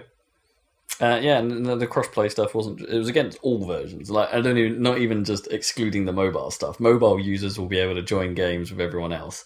And it's provided, I'm assuming there's plenty of restrictions regarding content packs here and platform-specific content packs. I bet Xbox players can't go into a game with Mario. Maybe. Would Nintendo allow the Mario skin to appear on a Microsoft device? Well, player skins maybe not, but then you have to think about what about the whole thing where on the Switch version of Minecraft you had the Mario themed world where it had a texture pack for the world blocks that allowed them to build Mario looking stuff. It's what if you joined a server with that from another console? Would that is the texture pack server side at that point, or Or will they even allow that? I doubt they'd allow it. And deals like that. I would imagine... I mean, the way they would probably do it would just be the texture pack would be part of the server options, and that would be what would lock you out. Probably, yeah. Unlike normal Minecraft, where you can change the texture pack on the fly. There might be a thing like when you're setting it all up, and it says like, "Oh, if you turn this on, or you use this, then it will block out crossplay." It's just not possible. As long as that stuff's exposed, yeah, then that would be fine. There's also the thing where I think they were going to unify like how theirs. They did briefly mention. They didn't really explain how, but that the community server thing would become like slightly better. They didn't. I don't know, did they say it was like going to finally be free or something to run the server? Well, I don't know about that because they already have their whole Realms thing where you rent the servers or whatever from some. Yeah. I assume that must be on some Microsoft Azure farm or whatever at this point. 100%. Yeah. So I don't know if they're just unlocking that onto everything at this point, just putting that as a shop front or whatever. To just put it in the game. Pay this DLC cost and then have a server for a certain amount of time. Who knows? How many balls do you like with your dragons? Apparently some. Do you like Z numbers of balls? Z's too many, that's like 26, man. There's only like 7. I don't actually know. I think it's 7, right? I don't know how many balls there are. How about some sweet and sour Dragon Ball Fighters? Fighters. It's like cats and dogs. Yeah. Fighters. How would you feel about taking Dragon Ball in the direction of a 3v3 Marvel vs. Capcom-like fighter? Rather than the... except somehow possibly even more insane. Yeah. Like, fuck, how do you even know what's going on? I don't know. I mean, obviously, they probably, they're showing off the fanciest stuff, but it's like, how would you even play that? I know. That game looks amazing. It does. It's like, I wonder if it's by the same guys that did Guilty Gear. Yeah, I'm pretty sure it is. Because it's like, they've nailed that anime look in 3D again. Yeah. And it's amazing. It's weird. It's like the other reason why it's like, how do you play that? Is that it's from what they show, it seems to have a lot of the like what you think of as traditional Dragon Ball fighting elements, where it's just like standing there. Well, stand there and punch a guy a million times, or charge up a beam from across the screen and fire it, and that takes forever. And it's like, how does that work in a fighting game? But apparently they're going to do it. Yeah, it'd be real interesting. One to keep an eye on. If nothing else, from a purely aesthetic point of view, it's amazing. Because we have no interest in the Dragon Ball universe. I know absolutely nothing about Dragon Ball. Yep, exactly. I know something about power levels. And it being over 9,000, maybe. A specific number of power levels. Yeah. This will be the first time I think where I've looked at a Dragon Ball game and been like, yes.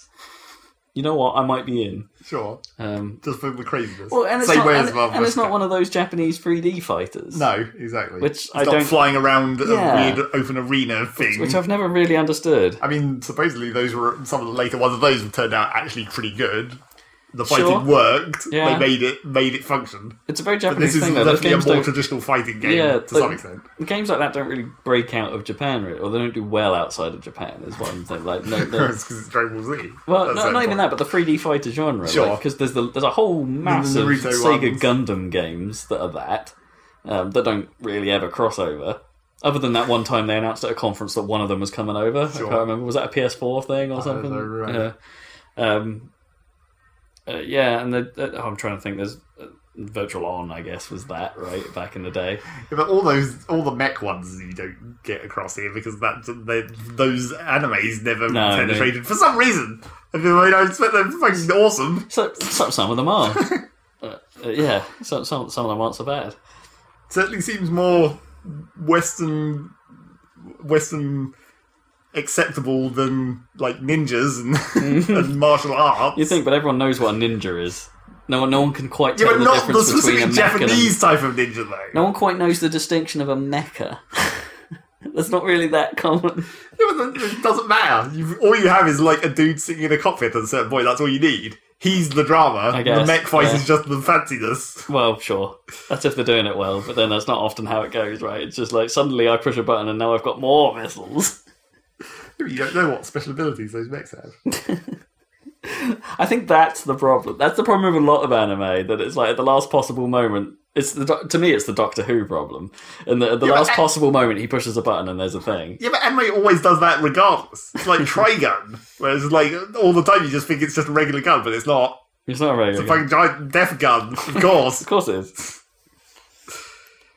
But then there's a whole build up to that. It's not like exactly, but it's like it's right at the end. But it's not like they suddenly flick a switch, and now it's the apocalypse. But no, it's not like there's every episode. There's just like an encounter where it's like, oh, but I've got this new thing that I haven't told you about, that no one knows about, and surprise. It's like, but it's not even a clever surprise. It's just like here's some new nonsense. I guess it depends how long the series is Maybe, to how many of those they go through. If it's only like 20 episodes, then they have enough space for like 1 or 2. Here's a backstory explaining a special move I'm about to use on you. Ha! In fairness, Bleach was always really bad for that. It's like, suddenly, here's a new thing. We call it Bankai. Yeah, exactly. Like, what? New tech. Ugh. Anyway, new tech. Speaking of not new tech. Not new tech. Possibly one of the best facial designers in any MMO is coming to Xbox in the form of Black Desert. Or Black Desert, as I've written here.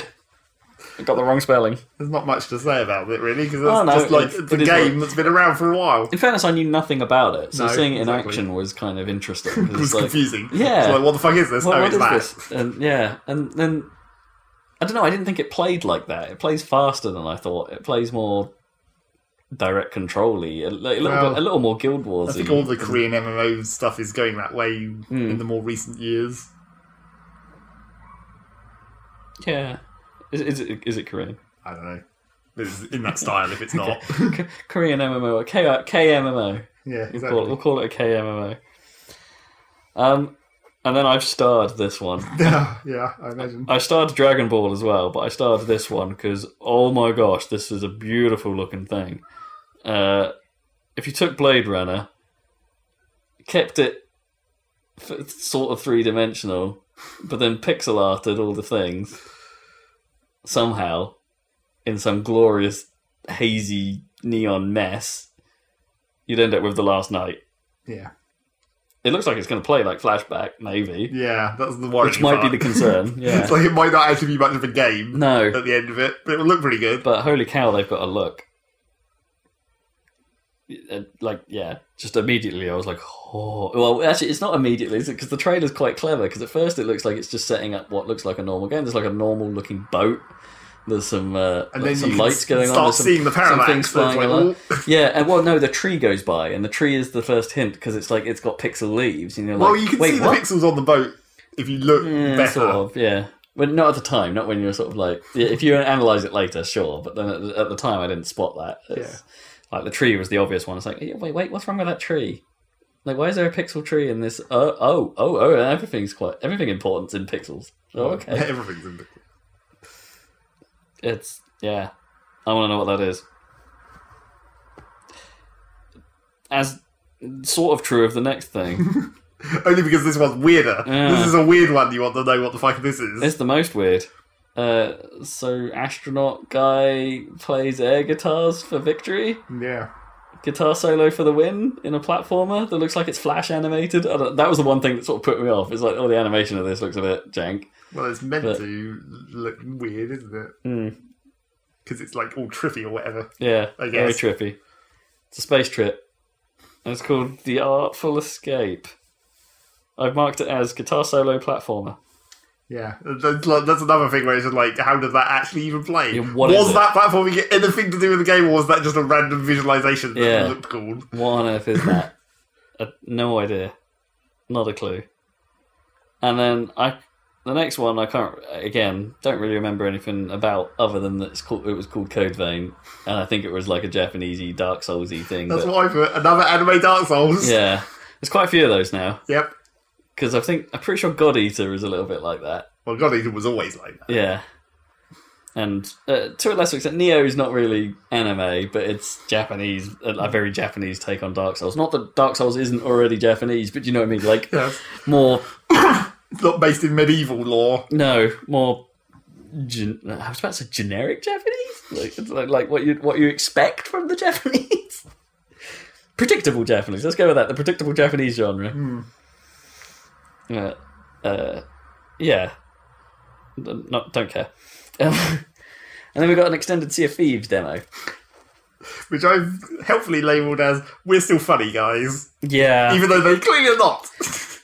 I thought it was okay. Actually, I quite liked the direction of this, because I think without the sarcastic narration, I don't know that there's a lot to show. Well, no. That game, I mean, it seems well made, but I'm yet to see the depth in a game about going underwater and stuff. So you see what I did there? Yeah. Well, the trouble is that they through this demo they make the big deal about the treasure map effect. Basically, I mean that was cool. That is cool, but then that's cool one time, and how many of those are there? Yeah, and the holding up a note thing was kind of neat. Well, that's what I meant. Oh, that map thing, right? I meant the whole riddle thing, where it's that's cool if no one in your party has done it before for a start, and how much of that specifically detailed content is there? Yeah, how much of that is there? Is this a fixed world? Is it is that stuff going to be generated? How many islands, basically? Yeah. What's the probability of getting into real trouble? How does the game actually work? What happens if you do get destroyed by other players? Is it like a loot run game where you things get harder as you go and you have to survive as long as you can, and then you just all die, and then it's okay, let's do another run. Is it a roguelike? Is it like a co-op multiplayer roguelike? I don't know. None of this necessarily we just don't really know what that thing will be on the whole. We've got these nice slices, the vertical slice, but we haven't seen the horizontal. And so I don't actually think there are bits of it where I don't actually think it actually looks that good, right? There's some. It doesn't strike me obviously as a rare game, for one thing. Sure. And some of the animation didn't look too hot as they were. There's a little bit of floatiness to how characters moved, legs moving faster than they were on the ground, that kind of stuff. I don't know. And some of the trailer actually sort of didn't quite work because it's just when you're carrying the loot, your teammates have to help you, and it's you can do what happened later in the trailer, which is just put the chest down. Yes. And join the fight. Because it's not I mean, I guess theoretically another player could run up and steal that chest at that point if you put it down. I guess. but they'd be much more likely to fucking shoot you. Yeah. If you were playing if your crew was randoms, I suppose they could just nick it. Well, that's the question. Got a boat. That's the question of whether you can use the the Dark Zone in whatever that was called. The game that I always forget the name of. Division. Yeah, that one. Break off and split into a new team. That'd be weird. But yeah, that's the real. And the other question about it, which there's still no real indication of, is what is the server structure like? How many ships are you likely to see? In one run? And does the game gate you? It'll presumably have to, how it instances other ships being in the area and things like that. How it tries to auto join that stuff. Will it become like the Division where at a certain point people just agree not to shoot each other? It's just let us fucking finish this thing. We'll let you finish your thing. Maybe. There'll always be an arse. Sure. It's guaranteed. There's always an arse. There's that. That's still happening. I still don't think they've actually put a release date on it. No. So who knows? Tacoma's got a release date though. Finally. After another whole year. Yeah. August 2nd though, so it's real soon. If you liked Gone Home, how about Gone Home in Space? Sort of. Well, it's the same crew, isn't it? It's those guys. Yes. And then I didn't know what the hell this next game was for quite some time, because obviously I didn't buy an Oculus Rift. No. And so I didn't see anything to do about the first Lucky's Tale game. So then when Super Lucky's Tale is on screen, it's this looks like a collectathon. This looks like a very normal looking collectathon platformer game. It looks fine. Yep. Not exceptional, but fine. Lucky could be quite annoying. He has one of those classic things where kid voice. where he has one of those... It sounds like Tails. Well, it's not exactly kid voice even, it's just kid noises. No, Everything right, he does, he just makes a noise. Ooh. And it's constant. Swish. Yeah, I don't know if this is just a remake of the... Yeah, I don't know that either. Like, turned into non-VR, or if this is a legit sequel already. It seemed fine. Got a release date, November 7th. When the console comes out. Not that that's going to use the power of the X, I'm sure. No, probably not. But then, speaking of release dates... Yeah, speaking of, another game that's been another year. Good God, yeah, it's been this one's been going on an especially long time. This game was probably announced with the Xbox. I want to say with the Xbone. Like, it must have been pretty close. Maybe 2 years at least. I distinctly remember the last 2 E3s. Yeah, it's been around a long time, and the scope of it did increase significantly from what we've heard from the devs. Yeah, it's Cuphead. And it's got a release date of September 29th, so it's this year. Strangely, slightly before the console comes out. Yeah, because I bet, again, I don't think that needs the power of the X. Sure. It doesn't need X power. It doesn't need X factor. No. You don't need to press all 3 attack buttons and then make your player go, oh, God, where are we playing that? Yeah. Yeah. And also with release dates. Crackdown 3! Now with Terry Crews! He's always infused. Yeah! Pepper power! He's probably not actually in the game. He's probably not in the game. I hope he's in the game. He should be. He should just be a voice. That would be fine. He should just be me. I'd play as Terry Crews. Well, yeah, that should be like Saints Row. He should just be one of the voice options. Yeah. The Terry Crews voice back. It could be him, Van Damme, or... Van Damme? I don't think Van Damme would actually fit very well into the Crackdown universe. In terms of voice. In terms of, like, dumb blowing shit up and punching things, maybe. It would be the one serious, slightly accented voice. I think you're putting too much, like, good acting onto Van Damme there. Oh, I'm not saying it'd be good. I'm just saying it'd be funny.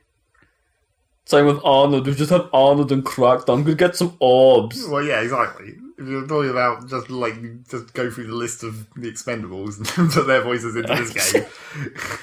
But then Stallone, definitely not. No, that wouldn't work. Why not? Because it's the same reason that Van Damme wouldn't work. Like, just not enough enthusiasm. So you've retracted your Van Damme. I still want him there, but, like, using your same sort of logic, or at least how I'm perceiving your logic, I don't think you could be the entire time.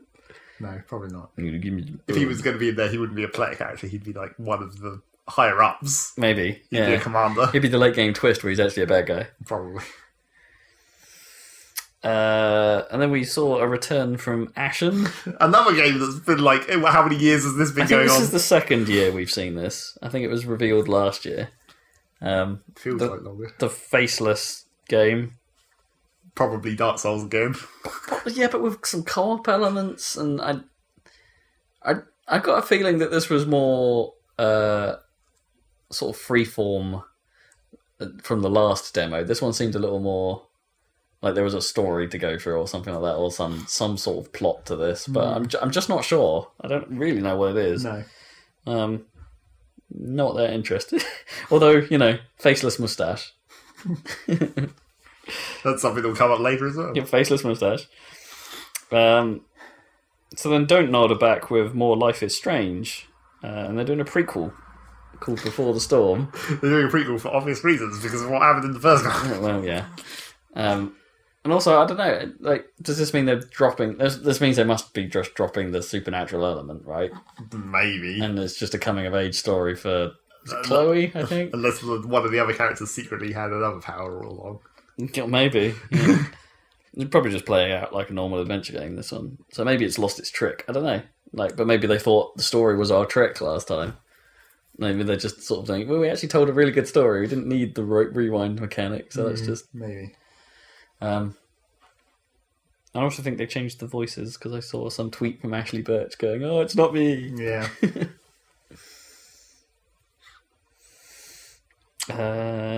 Mordor. Shadow of War. Shadow of War Mordor. Mordor. Shadow of Mordor.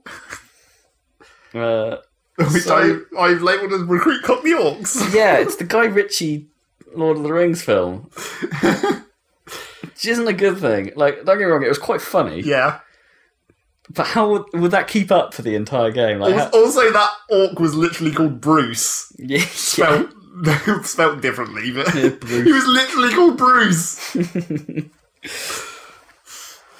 Don't know what he said, but I'm pretty sure he said, "I'm going to kill you very badly." Yep. It's like, and also, I'm not sure about this recruit mechanic. I don't know, did they have that in the first game? I don't know. They didn't recruit, you could still, like, dominate them. There was a way to sort of recruit them to your side, like, they were sort of double agents, I think. Yeah, because that just seems way too easy, doesn't it? He's like, "Rawr," and he's like, "Alright, mate." Well, you do have to fight them a bit. Yeah. You have to set them up for it. And that was probably like an easy... Because I think the whole point was they were meant to have, like, you know, you had to use their traits to actually defeat them to the point where you could do that. Yeah. So Bruce was probably like, he was just an easy low-level guy who didn't really have any resistances or anything. Maybe. And then maybe, like, the domination thing is only possible on certain targets, and maybe there are some that... I want to see them be clever with it, and that maybe there are people you don't want to recruit. Well, they did sort of show that later when the machine turns up, and when they come to the dominate bit, it's like you can recruit him, or you can like D-rank him or whatever. Yeah, send him away. Do something weird.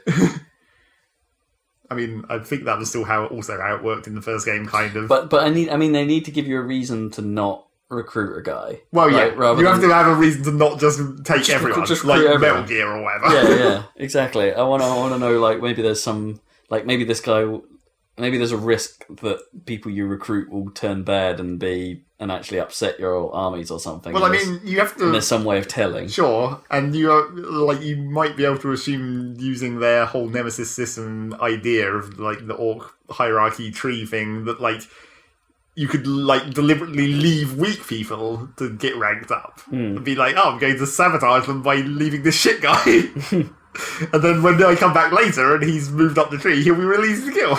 Yeah, maybe. That would be real cool, right? Yeah, I've sown the seeds for this. So, yeah. I mean, you know, it looks like a logical extension of that game, I guess. It does, yeah. And, you know, they've clearly come out and said, like, hey, it's not just the grimy, muddy bit of Mordor anymore. Yes, there's colours now. There's other stuff in Mordor we can do, which you know is nice. This is a game that I don't. These two games, it's like I don't really know where the fucking lore fits in. I don't really know Lord of the Rings lore anyway. But not a clue. We need Dan for that. It's like whenever you think of the films, you just think of Mordor as being a burning hellscape because it's a fucking volcano and it's just brown. But like, I guess this is like before that. So yeah, I guess Mordor was a normal country at some point. It's with orcs. Yeah. It's a weird one because Dan probably fell off that. So I doubt we'll get him into this one either. Yeah, maybe. Because a bit of me at one point was thinking, maybe I should try that instead of carrying on with my Assassin's Creed masochism. Well, the thing is, I mean, I guess the original has got, like, it did get quite cheap. It did, yeah. Quite quickly, actually, as well.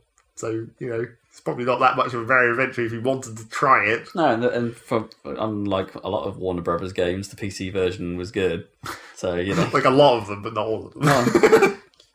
Well, that's what I meant. I mean, unlike most Warner Brothers games, actually. I'd probably go into the category switch that around. Most Warner Brothers games are now bad on PC. Yes. Yeah. Yeah, I don't know. Not one... I don't know if it interests me. It's the thing. It was a long but actually quite good trailer. Yeah. It seemed to have some interesting elements. Yeah. And like gameplay wise, even the first one, it's like that seems like something that could be cool. With crazy phasing. Does it persist? Is it actually interesting to play for the whole game? Yeah. Because you know these are going to be long games. Yeah. Yeah, but moving on. Moving on to a game that Rob definitely wants to play. Oh my gosh, this is another one with a star next to it.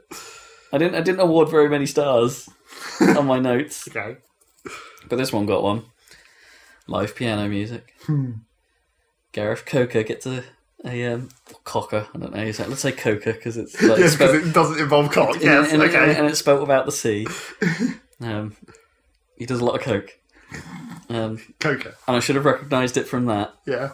Some very pretty graphics come on the screen, like some very. Well, you also should recognise. And I was like, this looks a little bit like a Moon Studios game, and it's like, yeah, so okay, nailed that one. But I wasn't quite sure whether they were going to go down the route they did. And because it's totally a sequel to Ori and the Blind Forest. And I didn't think they were going to do that, because I thought like the Ori story was kind of... The Ori story. Was quite a neat package. Yes, it was like, it had an arc and, tied things up to some extent. So now when they're going on to doing this other thing with like a bird graveyard, I mean, I guess, keeping its dark tones. I guess at a certain point you're just like a spirit, right? So I guess, yeah. You could be called forth at times of need or whatever. Be sort of spirit of that tree in the first game. It's like you're kind of what keeps it alive. Maybe that's like maybe with the owl graveyard, the tree is the only thing that survives again. Maybe. Or like there's a uber owl you need to go rescue. Yeah, Ori and the Will of the Wisps, which, a little too close to Willow the Wisp. Well, that was the point. Why would you want to reference that? Why wouldn't you want to reference that? It's a standard fantasy trope. I don't know. That's what I mean. It just seems... meh. That's the one meh thing about this. I'm sure it'll be amazing, because boy did I love that first game. And yeah, this one... Hype. All the hype. I want it. No release date. Yeah. Well, it can't be that difficult to make another one of those, right? You say that, but that game had has so many bespoke elements, like it's art quantity. Well, yeah, like engine, because the art that was that game's thing, right? There was no tiled or repeating land element. Every screen of that game, if you want to use the term screen, every part of that game was bespokely drawn. It's like, which is amazing when you think about it, because that game's not small. It's not massive, but it's not small, and it's like all of that was drawn, and they're doing it again, and it's like, that's amazing. I'm on board, so on board. Surprise announcement. Not only will the Xbox family, let's call it that, have backwards compatibility to the 360, it's getting some level of OG Xbox compatibility. Zach takes a sip. Yes. And the response is? The response is, let's hope it includes Burnout 3. And Jet Set Radio Future, man. That's the one. That's the one. And maybe Burnout 3, yeah. Not that I care. It's not like I have a modern Xbox. If I want to play Burnout 3, I'll just get out my old Xbox. Sure. Plug that in. I guess I could do that it's too. Still got my music on it that I imported specifically for Burnout 3. Yeah. Mona Lisa Overdrive. Yeah, but the only thing they showed for it thus far was Crimson Skies. Which apparently people like, so, It's a well-liked game, yeah. I never played it. I don't know if it's good or not. But yeah, it was well liked. Arcadey flying thing. And then some more X stuff. They had to land on just tie up a few loose ends with Xbox One X before closing out. So all of Microsoft's first party stuff that has been released over the last year will be getting 4K updates for the console. By all, you mean like 5 things? Yeah. so that's like Gears. That's Horizon 3. What else is on that list? Killer Instinct. Minecraft. Oh yeah, Minecraft. Yeah, Killer Instinct will get a 4K update. Released within the last year. I think they said Halo Wars might get a 4K update on that list. Yeah, I don't remember what the other one was. Don't think they said Halo 5 will get an update. Which is a bit of a shame. And they did weirdly specifically, again, this is another one of those things where they were weirdly specific about something which should have been obvious, where they said they were free 4K updates. It's like, well, yeah, you'd hope so. Yeah, why would you make those paid updates? That's not the thing. We just bought your console. We want these things for free. And then said there's a whole load of third-party stuff coming as well that will also get updates. However much a whole load really is. Yeah. Same as the backwards compatibility. A whole load of backwards compatibility. I think they did pick out a few examples, but I can't remember what they are. I think some of the stuff from Final Fantasy 15 that made it to the Pro has been said to be coming, to be ported over. Whether that will be like a full native 4K update is like they haven't really specifically said what developers will do in terms of their updates, right? They've said that Microsoft are gunning for this 4K native thing. Yeah, exactly. But like, what freedom do other developers have? It's like, if you're putting an X mode in, does it have to be 4K and thus suffer in some ways? Like, who knows? It's a tricky one. And here we go. Finally, release date and price. November 7th. Wow. They've already said November 7th so many times by this point, you kind of already knew that. Yeah, because that was when, like... a lot of things. Crackdown was coming out, and I guess that was the one. There was actually, like, several. Oh, and Super Lucky's Tale was also November 7th. Weirdly. Yeah. Forza's coming out early, so, that wasn't a clue. So November 7th for the official release date, and at the totally predicted price of $499 US. $499 US. $499 US. Ridge Racer. Yeah. No Namco release title.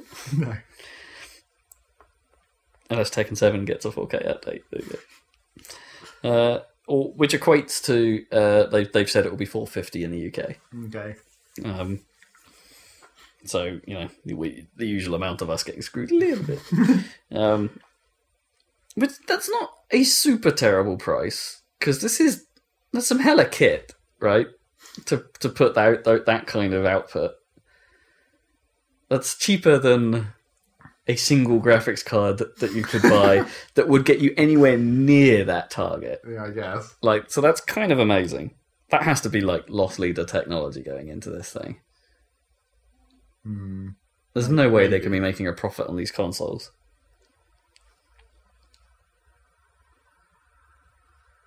But anyway, that's the deal with it. And that's basically, other than Anthem, which we talked about earlier, that's the end of Microsoft's lineup. Let's talk about Anthem. It's Destiny. What? It's Destiny. End of conversation. It's Destiny with sort of mech suit things, like Destiny, and bigger guns. Not really. There's some more missiles. Sure, they have like actual things attached to the suit, I guess. And the world looked more intricate, and you can be Iron Man. Well, basically, like, I stole a comment from YouTube which just said the good Destiny. The good bits of Destiny. Is it the good bits of Destiny, or is it just... No, just the good Destiny. It's like, it's Destiny, clearly, but now it's the good one. It's not Destiny 2. Because I did go into it thinking, this looks quite generic. We're getting in a mech suit. We're on a sort of... Looks like a sort of somewhat ropey encampment. Yeah. A bit Star Wars-y, in fact. Yeah. And then we're going to team up. Oh no, here comes the co-op demo. Sure. Yep, they did that. They did do that. One of the few that did that this year. It might have been the only one, actually. Wasn't it, of a proper co-op demo? Possibly, yeah. Not even Ubisoft, I don't think, went down that line. And it was incredibly good looking, and actually looked like it might play okay, although that wasn't really clear because they were just standing there shooting pretty things. And, like, early dumb AI enemies where it's like, oh, look, they just stand there and shoot at you, and then you shoot them in the face. with bigger things, an incredibly pretty thing. It was an interesting introduction to what might be a good... I mean, it looked great. Let's be honest, it looked great. It could be really awesome. I don't know if I was up or down on the fact that when that guy picked up loot from the encounter, it handled it literally like a loot crate from like... Well, it's like Destiny, like an engram, where you just open the thing, and then the thing appears and tells you what it actually is. Yeah, and you get the sort of like opening a crate animation of sorts. You got a purple. Yeah. I mean, that's just how those games function now, I guess. Yeah. Wasn't quite that extreme in Assassin's Creed, but where it's like, oh, I picked up a legendary bow. I guess there's no fanfare. Ooh, a good bow. Well, it actually had in-game voice, didn't it? Like, your guy commented on it. I guess. Yeah. I wonder if he'll say that every time you pick up a legendary. Ooh, a good bow. Year of the Bow is back. Yep. By the way, I haven't come up with what this is the year of. Well, apparently... the year of disappointment, I don't know. According to Giant Bomb, it's Year of Skulls. Year of Skulls. There was a lot of skulls. Also a lot of pirates, so that kind of inherently led to a lot of skulls. I thought Giant Bomb were counting the number of moody pop covers. Well, no, everyone does that. But I know, but there was a lot of them. Well, not that many. Actually, thus far, there hasn't been that many, actually. Well, there hasn't been one, I don't think. No. Because I noted down where there was. Oh, did you? You were counting. Okay. Yeah, so Anthem looks cool.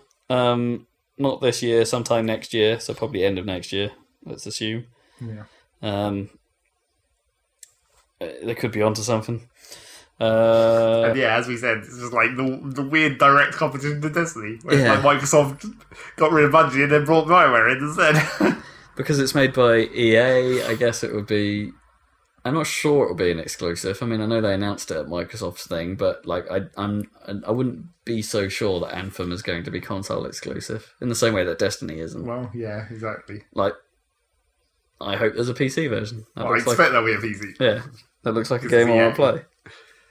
They at least always would put that shit out. Yeah, so I don't know. I'm looking at this list of Microsoft stuff, thinking I've not been wowed by Microsoft. I've been like, okay, the console looks solid, fine, but what Microsoft are putting onto that console? Yeah, they didn't really say anything. No, I'm not. Not a Halo year. It's not a Halo year. For like, we definitely didn't see Halo 6, even though we're probably on time for them to normally have been teasing it by now. Yeah. So we still haven't seen that. Which suggests maybe they're taking an extra year, I don't know, on this one. Maybe now they have all this extra power, they can bring fucking co-op back. Oh, let's hope. God, what a mistake. Yeah, it's just that there's no surprises here, is there? On the games front. Well, from Microsoft. From Microsoft, no. Like, there's no.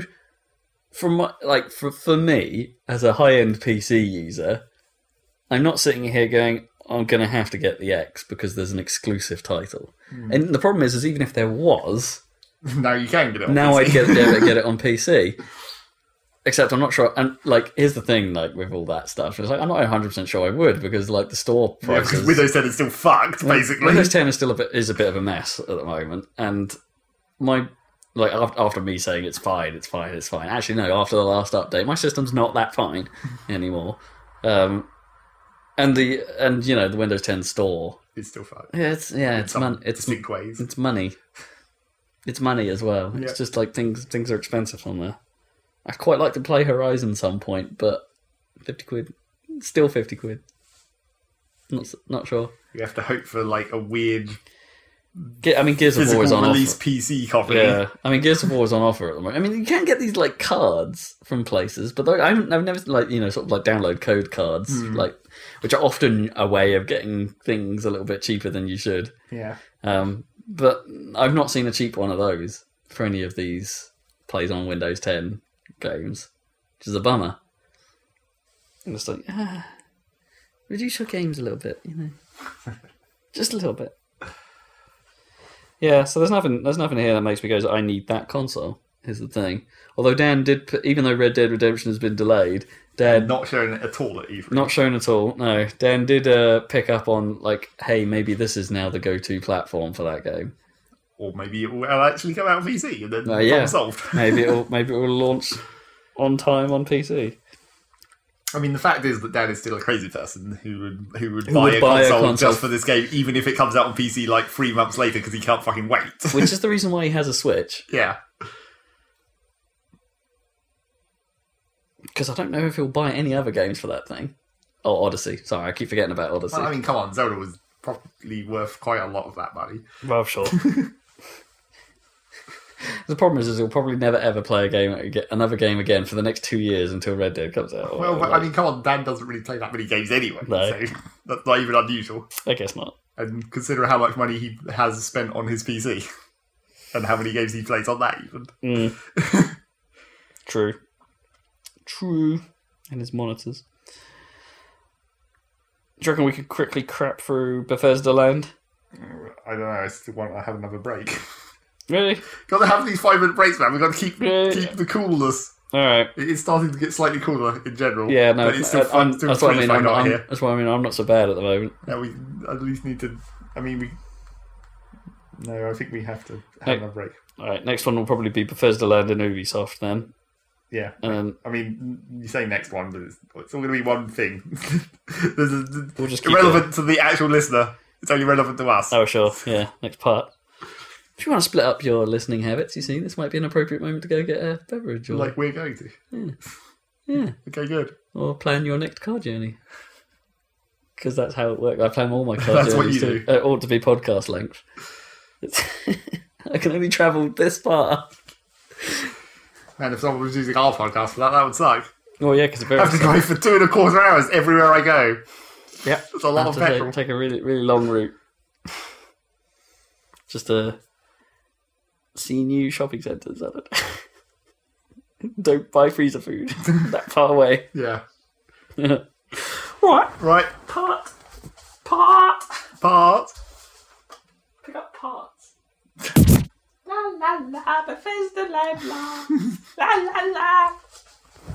I've helpfully labelled the start of this conference just children. Yeah.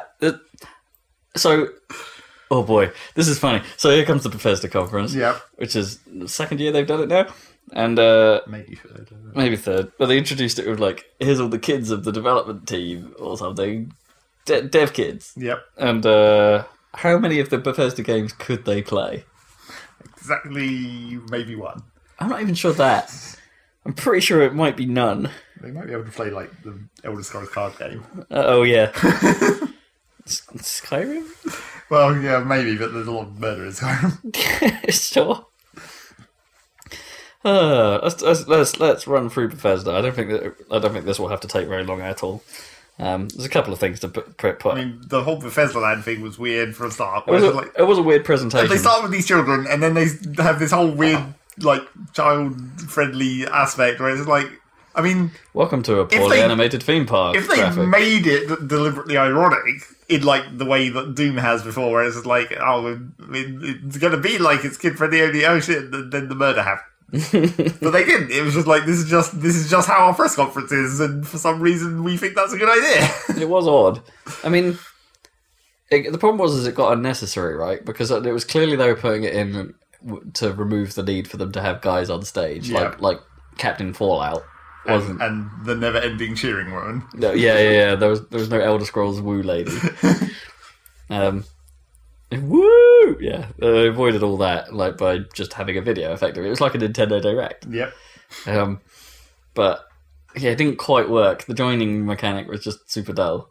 There was no need to listen to it. And weirdly out of place. Yeah, it's just like padding. Didn't particularly work. So, and also their sound was all fucked up in the stream I watched. It was fine in the one I saw. They had all kinds of weird glitches, and it actually was... Oh, no, I had a synchronization problem with this one. Yeah, there were synchronization issues, but then it also did a weird, like... on the stream I was watching, the sound just became, like, low quality, which made it sound like it was bit crushed or something. Oh, weird. It was like, this is weird. The video's perfectly fine. Grungy. And then sometimes it synced up, but then it got all weirdly crunched. Yeah, no, I did have a bit... I think I had this...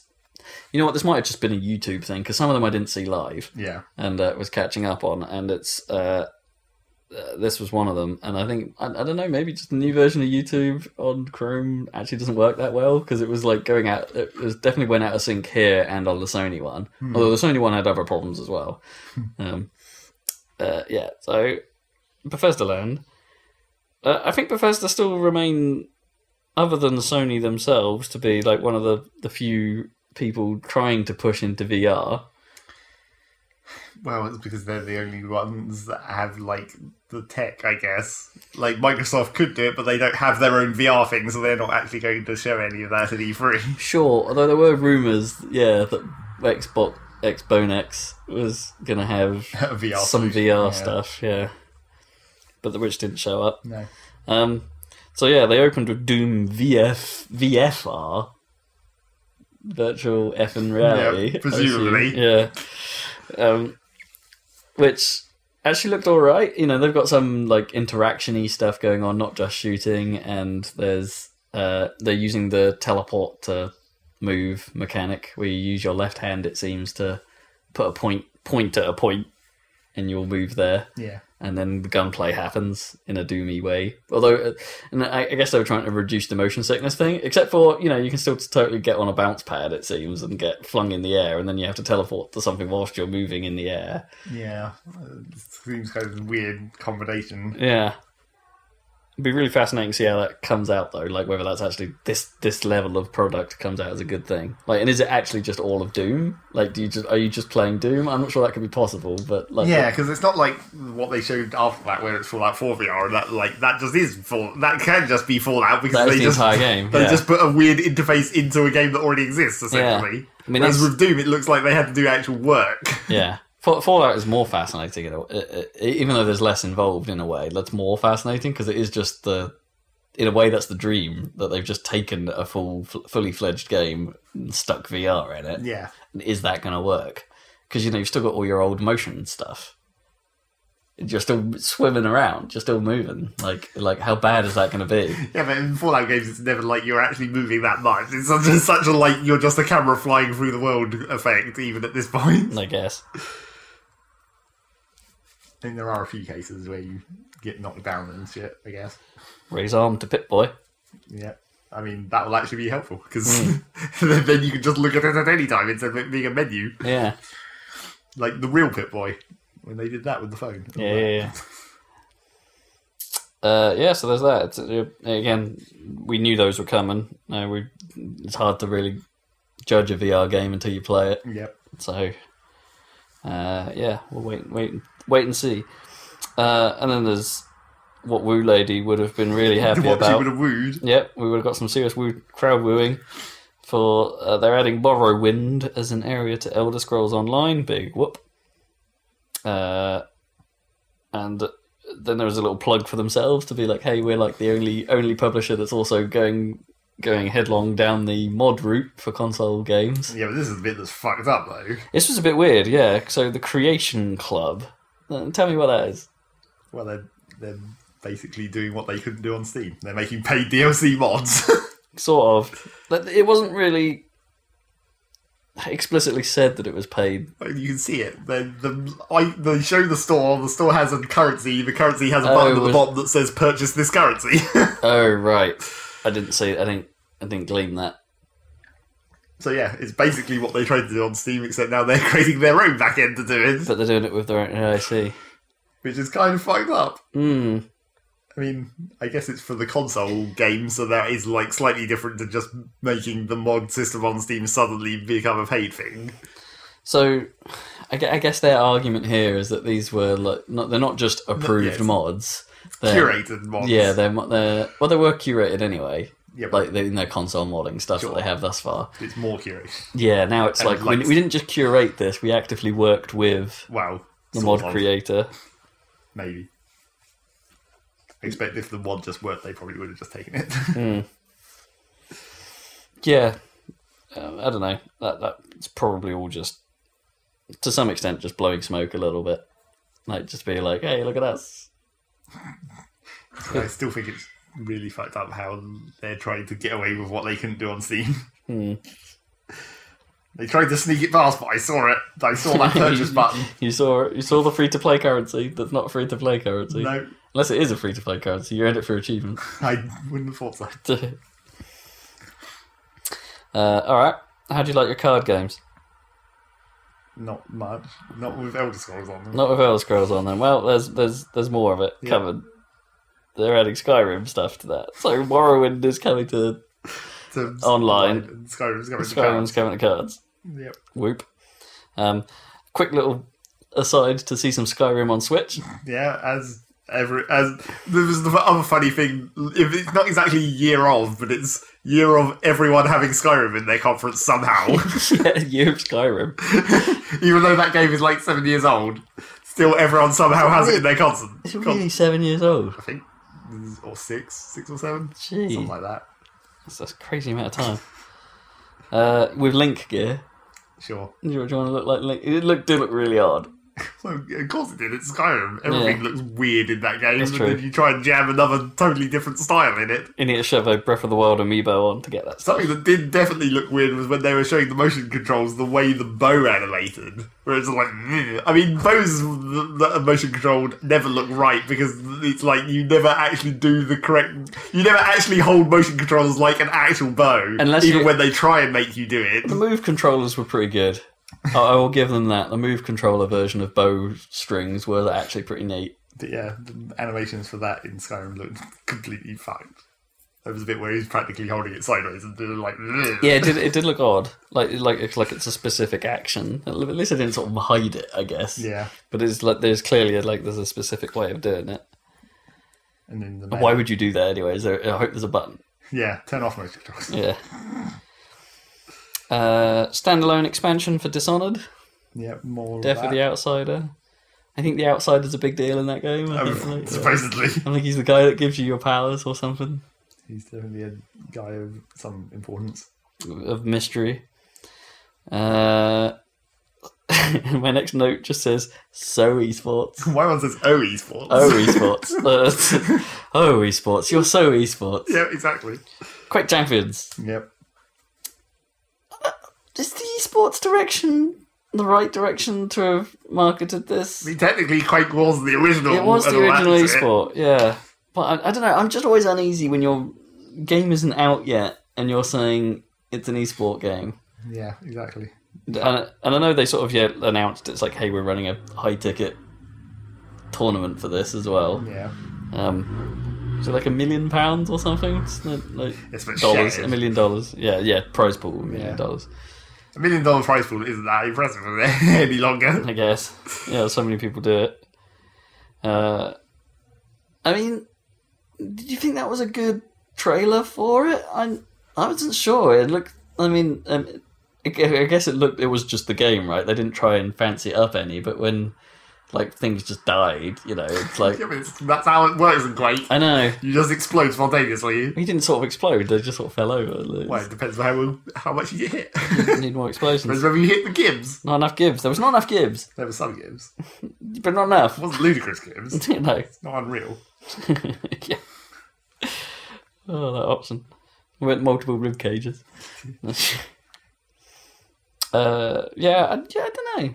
And I feel like I should be interested in Quake Champions more than I am. And for some reason, they've decided to now apparently Bethesda's going to do the same thing that everyone has done with their champion-based, whatever company-based game, where now the dude from Wolfenstein is going to be in this Quake game. Oh, sure. And I'm sure suddenly some other characters from Bethesda properties will mysteriously turn up. What, Dovahkiin would just turn up and be like, I don't use guns. Yeah, maybe.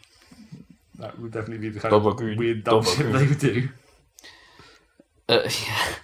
That'd be weird. Or dude from Fallout. That would make more sense. Like a dude in power armor from Fallout. That would almost make sense. I did like the bit in the in that sort of whole sequence where they're like, and they'll face off in the best arena, or the most lavish esports arena, and they're just in the same warehouse they were in earlier. The sort of editing didn't really work. No. Another one of three, I suppose. 3 game announcements that we hadn't heard of before. They're actually going to make a sequel to Evil Within. I mean, this was heavily rumoured for a long time, but nothing had actually come out about it. But no, they're doing it. This is the first... in Yogurt Land. This is the first one that I've labelled dumb music covers back. Yeah, there was at one point I thought, are there 3 different music tracks in this? 3 different moody, eerie covers here. But no, I think it was just the one. It was just weird. Slightly changing the type of cover. Yeah. It was still the same song. But it was still dumb, also. Yeah. And also... What's with White Paint Land? Has someone watched Westworld and been like, yeah, we want that intro sequence as our game? They didn't show anything about the game, but, it's clearly you're going into someone's psyche and then that's their mind creating the world or whatever bullshit. Oh, you reckon? That's what I inferred from the yogurt. The yogurt. The evil within. It's within this time. Well, yeah, exactly. We're properly within. The first game was just a setup. Now you're in. You're within. I've got all the ins. I'm with them. I'm with the in. Okay. Yeah, I don't care. No. Not for me. Not for me, those games at all. And now for what is possibly my personal favourite trailer of the entire show, because it was nuts. Somewhat nuts. I don't know if it was completely nuts. Well, it was just all over the place, right? Because like the pacing of it, the editing, it wasn't really a trailer. It wasn't really Well, it definitely wasn't gameplay. It was sort of weird. Like, here's an extended scene in the middle of it. Like, it was an odd thing. But that game looks rad. It's fucking bananas. Yeah. Apparently. That's what he said. Oh, my word. It's Wolfenstein. That's how you end a show, is on on a surprise acid trip. It's like, oh, this looks great. Yeah, but it's not going to be relevant in any way. Not to the gameplay, no, but it's like, oh, man, that reminded me, I always did want to play the last one, but never got around to it. Mm. So it's just, yeah, this looks cool. The New Colossus. Following on from the New Order. It's all new. And it's also, they're just straight up calling it Wolfenstein 2 as well. Like, well, yeah. Yeah. Not too bad from you, Bethesda. About average, I think. Apart from the weird, like, overall tone. Yeah, the overall presentation was odd, and the kid-centric intro was a little out of place for what games you make. But not too bad a showing. Yeah, average. B+. I'll give you a B+. That plus is for Wolfenstein. Mm. Let's kick it up straight to Ubisoft. Yep. Okay, so they basically just had to address the rumours, and they didn't quite own it as much as I think they wanted to, but they didn't seem to make it like a big, hey, surprise, there's a Mario and Rabbids game. It was just kind of like, oh, here's the Mario Rabbids game. Well, he did like say that there's like, now I can finally talk about it, because he'd known about it for 3 years, and then it leaked at like the last possible moment, essentially. Well, that was when they got to the dev guy, wasn't it? Like later on, he was like, well, they did it for multiple games, but this was one of them. Yeah. Where it's like, I couldn't talk about this for several years, and it's like, well, unfortunately for you, the Rabbids one leaked like 2 weeks before E3. Yeah, and at least everyone in the crowd were like, Well, there were apparently several people, like, I was watching a YouTube video from someone, I don't remember who, but like some YouTuber, and he was like, I'd known about this game for as nearly as long as the devs had. Like, apparently the Mario Rabbids thing had leaked out in like a small circle for quite a long time. It just hadn't actually got out. Yeah, no. I suppose one of those things is hard to keep in, right? When Nintendo finally start branching out to other studios, it's like, it's always going to happen. You know, you can't keep Miyamoto under wraps. It's him. Yeah. He's always the leak. Miyamoto's out. Some amount of awkwardness. It's always good. And he did have his translator, I'm sure, has been on a lot of Nintendo Direct stuff in the past as well. Yes. He was there just saying nothing. Well, or possibly saying too much. It was like, oh, this is a bit like too much talking going on here. Spending a bit long. Yeah, it did go on for way too long, and, you know, awkward translations and blah, blah, blah, blah. Yeah. What do you think about the game? Well, it's XCOM. Yeah. Surprise, for some reason. And it looks okay. Yeah, it looked pretty much okay. Sorry, I'm just... You're distracted by what? Is that a friggin' caterpillar climbing up our curtain? Yeah, it is. How did that get there? Came in through your many open windows and doors. I guess. Right next to your elbow. There. Okay. Yeah, alright. That's the kind of craziness you can expect from Rabbids. Yeah, just... caterpillars. Yeah, that game looked alright. Yeah. Like, it's a shame they showed, because I think they actually showed it quite badly, in the sense that they spent a long time of them just walking around the world. And then just... Well, it's like they were building anticipation. It was like, where's the actual game? Oh shit, it's XCOM. It's like, here's what the game looks like. It looks like a Mario game, except there's some Rabbids in here for some reason, and the pipes now have ears. Well, I guess to some extent they were trying to show off what the world looked like where it got all fucked up, but the camera angle didn't really... Because it was actual in the game, the camera angle didn't actually allow them to do that. No, it didn't really show that off. No. Particularly.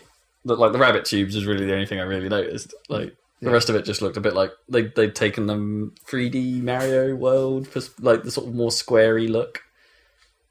You know what I mean? Blocky look. Yeah. From it, and just nicked it for that. But the XCOM stuff and the sort of chaining together of moves and how that all functions, it looks real nice.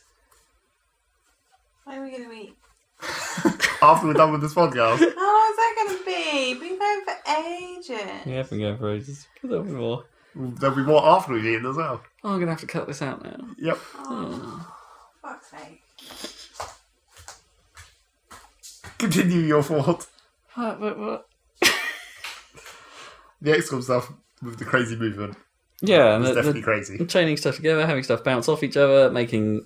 having it so you could do a movement and then do a thing and then have another movement as part of your character ability. It's like, it could be mental. There was an element of random to it, in the sense that I think there were certain actions where things sort of exploded and characters sort of ran off going, like they caught on fire for a bit or something and like waved their hands around, and it's like where would they travel when they did that could be an irritating randomization. Yeah, maybe.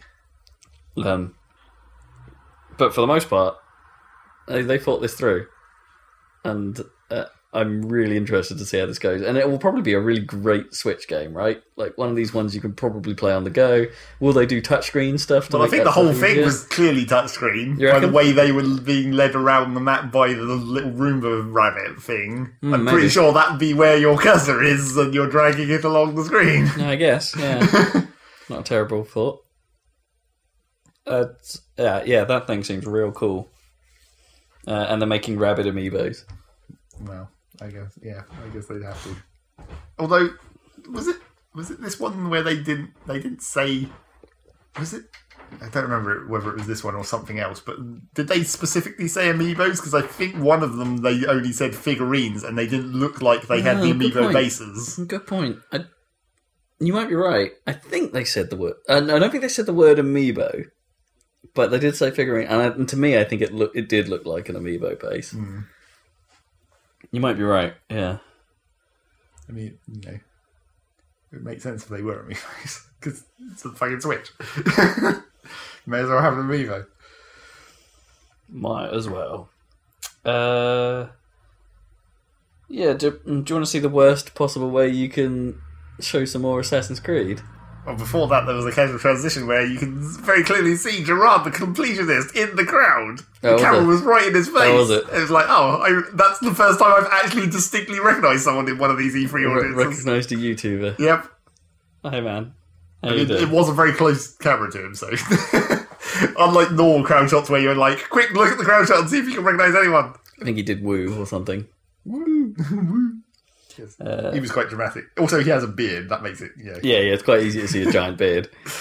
Quite obvious. Beard plus plus. So yeah, it's like Assassin's Creed. Boy, this was the worst idea in the show thus far. It was to advertise that they were going to do some more gameplay footage later, but they tried to then show a TV outside. I don't think they tried to show anything. I think they were like, they knew what they were doing. Well, there was a bit where it's like, here's where we're going, and like the girl was going, you can't see this, but it looks amazing. Well, yeah, I think that's what they were doing. They were like, it was a weird way of doing it, but it was basically to say, stay for the after show where you'll actually be able to see this. It was awful. It was awful. They could have literally just said that. They didn't need to cut away.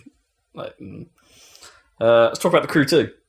Yep, which is what I said is the game that Criterion were trying to make. Yeah, pretty much. Because it's no longer just car racing in an open world. It's air racing and open-wheeled track racing and boats and bikes and cop chasers. Yep. It's the everything racing game. Everything. But will it actually have any kind of decent driving one? Yeah, well, any of those... Well, yeah, that was the biggest problem with the last game. One of the problems with the last game. Yep. And, will any of those disciplines all play out well? Like, would the Red Bull Air Race bit be okay? Is it actually Red Bull Air Race, Well, it was an air race of something. It's an air race of something, yeah. It had triangular pillars. Mm. Yeah, see, I don't know. There's an element of me that's like, okay, yeah, no, maybe this will be good. And then I remember the first one, Car Towers.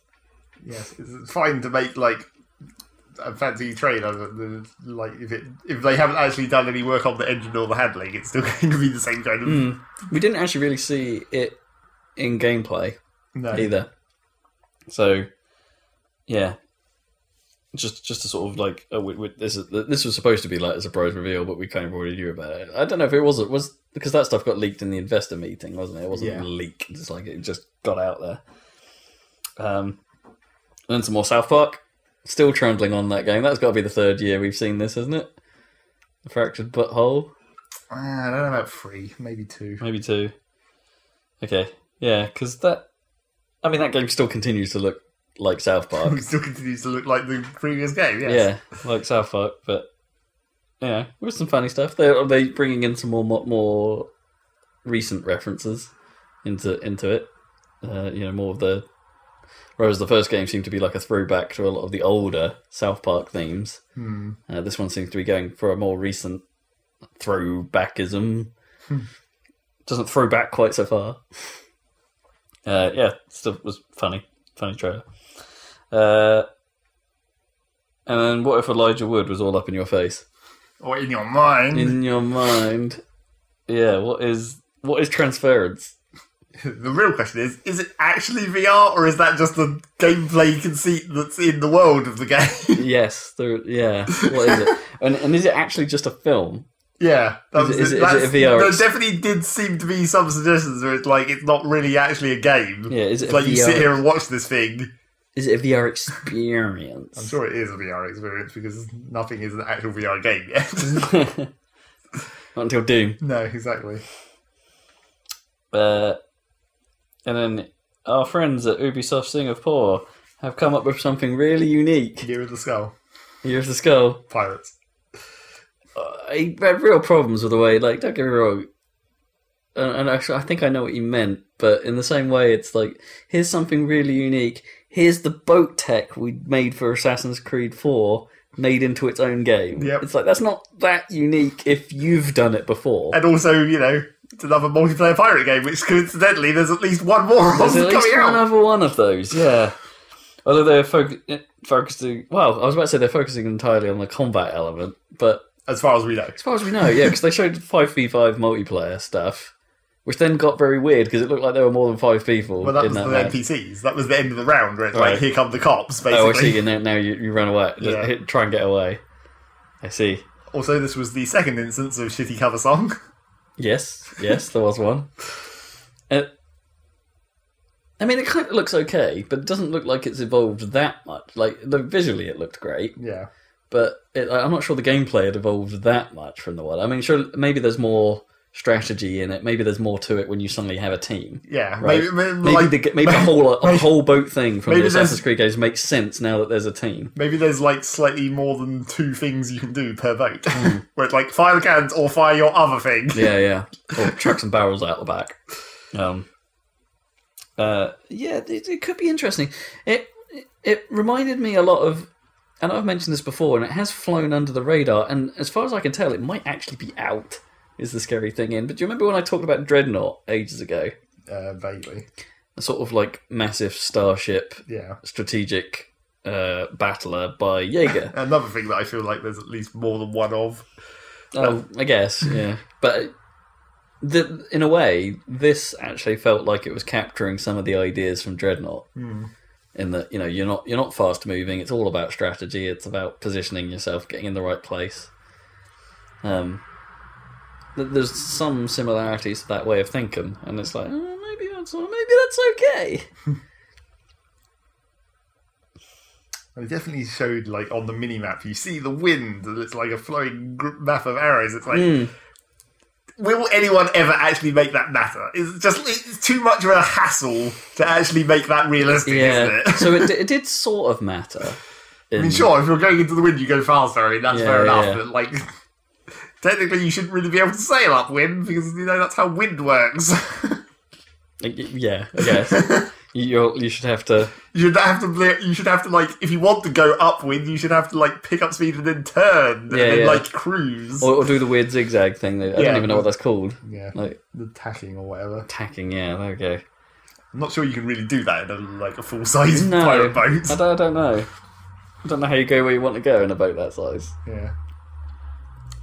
It's like, really, that should be part of the map, right? Like, when they say you have to pick up the treasure, it should be like, you have to actually plot a course because you can only go downwind, so you have to actually make sure you hit the treasure points on the way through. Make sure you get there. And it's a sort of like a race then, surely, because then everyone would be going in the same direction. Yeah. That could be kind of fun. But, that's not going to happen. Don't waste too much time on the combat, because then you won't then you'll lose ground. Well, I mean, they did sort of say that, where it's like, it's not actually about blowing each other up, it's actually about getting the treasure, so remember, you actually have to get to it. Yeah. You need to assign roles. And then we were all off on our celebrity judgment for who was going to advertise Just Dance. Well, we were also off on the fact that they actually turned up in the middle of the show this time. Yeah. Not at the start. It wasn't an opener. But then I guess they wouldn't do that twice. They wouldn't open twice. You mean like every other year where they have? No, I'm sure they opened. I think they only opened it last year. No, I think it was pretty the year before that. It was as well, wasn't it? I don't know. You only remember it last year because of the dramatic tonal shift. Well, yeah. That was very weird last year. So Bebe Rexha. Bebe, I don't even know how to pronounce it. Bebe. Who apparently didn't have enough of a filter on her mic. Definitely blew in that mic quite a lot. Oh, yeah. She was turned up a bit too high as well, compared to the track. It's not something I usually say. Normally it's the other way round. Yeah. But yeah, her mic was a little too loud. So Just Dance, woo. How about another South Park game? Suddenly. I don't really know what this will be. Probably a clicker. I don't know, it looked like some sort of RPG. Well, the thing is, like, you assume it's a clicker because it's called Phone Destroyer, and that seems to just, like, mash that screen real hard. Yeah. but maybe not. But the tone seemed funny enough. Yeah. Yeah, another funny South Park game, potentially. Starlink. Someone decided to do what Nintendo almost did with Amiibos and what like Skylanders almost did with their shit. And what Lego almost did. With their one. Yeah. Where now it really did happen, where you have a fucking model that you can attach different parts to and it matters in the game and the game detects it. And for some reason the thing is attached to your controller. Yeah, that was the weird part. I guess maybe they hadn't thought of a way necessarily of doing it with the other controllers, so they just sort of attached it to it. But I guess it depends on like how the data's being transmitted, right? Is it just like piggybacking on the Bluetooth signal of the controller or something? Maybe it just plugs straight into because I showed it with a PlayStation pad, right? When they were showing, they showed it with all of them. I don't remember the Xbox. They did. Showed the spin around of it sitting on top of the Xbox controller. Oh, okay. Yeah, because presumably it would just plug into its charge port. Then maybe there's some sort of. But then how does it? Oh, yeah, it's one of those. How does that work? They probably had to talk to all of them to be like, we want to do this. Well, can you help us out? When they showed it on the Switch, and it's just basically a replacement for the middle thing that the two halves of the Switch controller has. Oh, right, they made their own grip. Yeah, essentially. So it's got to be Bluetooth thing into the controllers at a certain point, right? Maybe, yeah. Because there's no actual physical connection for the Switch controllers between the controllers and the grip.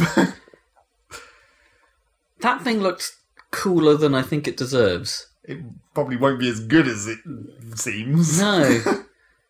Because it does feel like they've finally made good on the Toys to Life in a way that makes perfect sense. Yeah. This couldn't be more right, but then, if you're being a realist, it's like, oh right, this is going to be one ridiculously expensive game to play properly. Yeah, and you have to buy all the parts and then collect all the stuffs and somehow, not as cool or convenient as it actually appears. No, because even though the chip is attached to your controller, you're still going to have all these extra parts that you're just going to have in your vicinity. Yeah, are they just going to be just hanging about parts, or are you actually going to build just full ships and have them? Can you have them set around somewhere to display like you can Amiibos and Skylanders? It's like there's a you're right. There is a practical element of it, unless you can buy a load of bases or. Every part has a base. Just end up with lots of bases. Yeah, but then that would reduce the impact of the breaking the parts off individually if you could just swap the whole ship putting something on. I think it trailed well. Sure. Because space. Yeah. Like, yeah, again, proof is in the gameplay, which we didn't really see. But, yeah, neat idea. Neat idea. Did make the kid in me go, Okay. Which is not what happened when they said... Definitely not child-friendly. When they said... Oh, wait, when...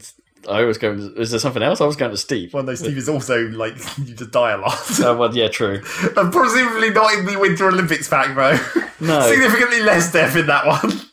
Although, I did sort of, like, introduce that negatively, but in a weird way, the Winter Olympics thing might add some much-needed structure. Well, yeah. To presumably what they're, the text there now. Yep.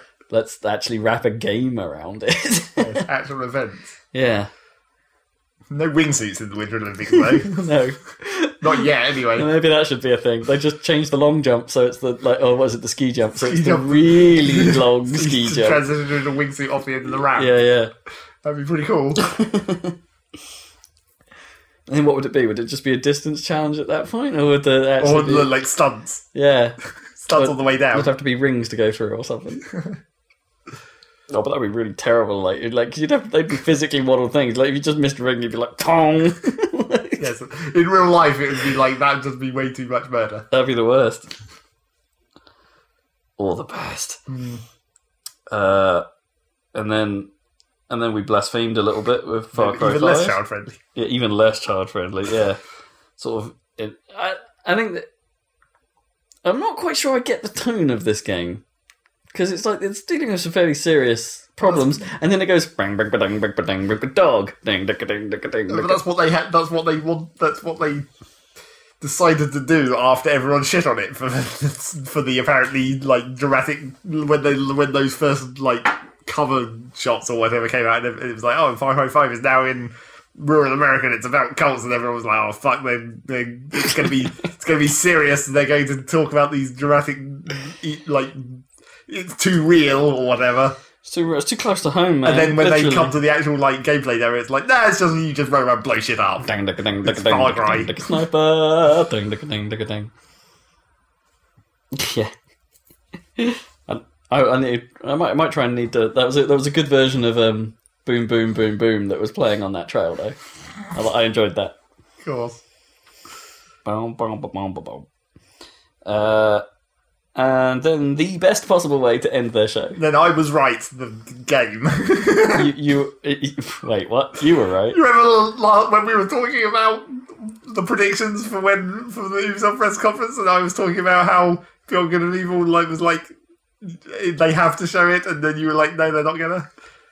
Well, I was like, I'd like them to show it, but yeah, you didn't believe. But I didn't. Well, so I didn't think. So right, here we go. And also there's an awful lot of ifs and buts. The other thing we were discussing was whether when the last trailer came out, like that when I remembered the trailer where she was like running through houses and it was like parkour almost. And we were like, was that actually Beyond Good and Evil? I think it was. I mean, it was, but I don't think it was... I was doubting whether that was actually a real trailer and that it was not just leaked footage from something. And I was like, that doesn't look like any kind of gameplay, so it's got to be a trailer. It's got to be specifically made. Yeah. But even then, from what I vaguely remember of that video, it still wasn't really in this aesthetic. No, it's completely changed. Again. Because...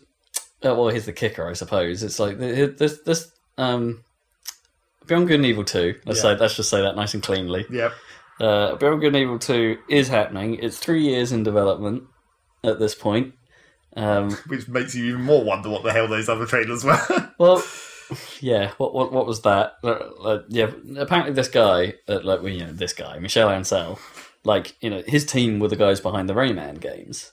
So it makes sense that, he's actually only been working on it since those wrapped. Sure.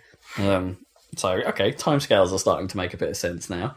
3 years into it, and none of what they showed is good. It's a very slick CG story and setting thing. It's a prequel. Set before Jade was born, but probably has characters that lead to Jade's birth. It was heavily implied. Yeah. I don't know, so that pig gangster in the trailer mentioned Paige explicitly.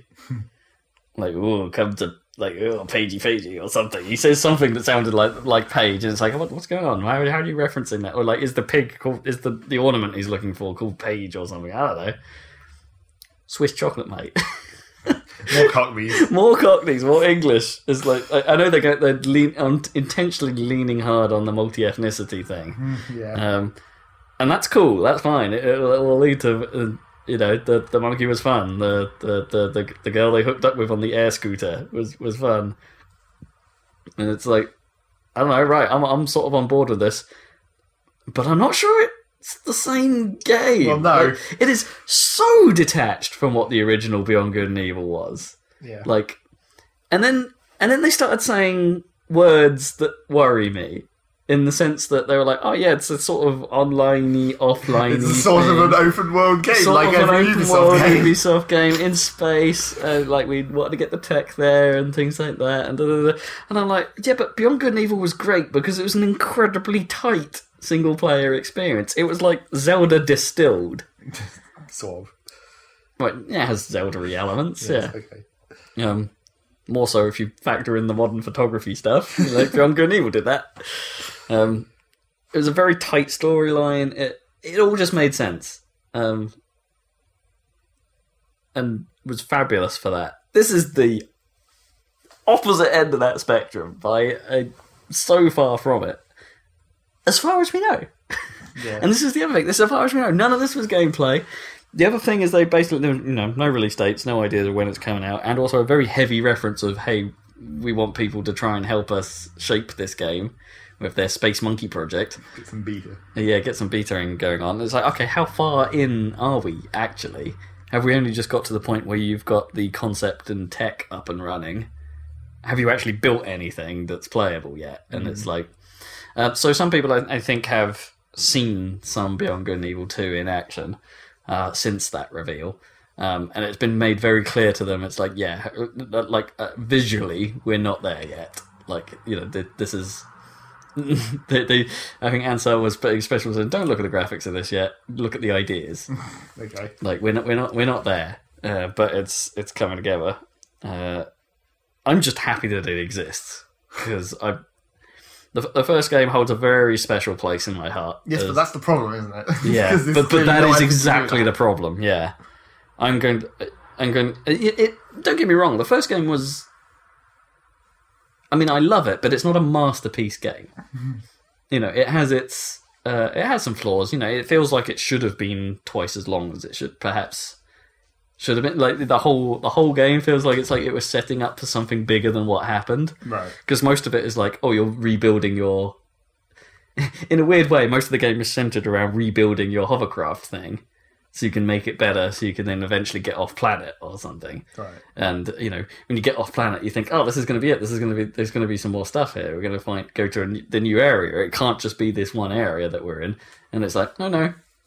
That's the end of the game. And it's like, okay, that's fine. You ended it very well. I just sort of imagined there was more to this.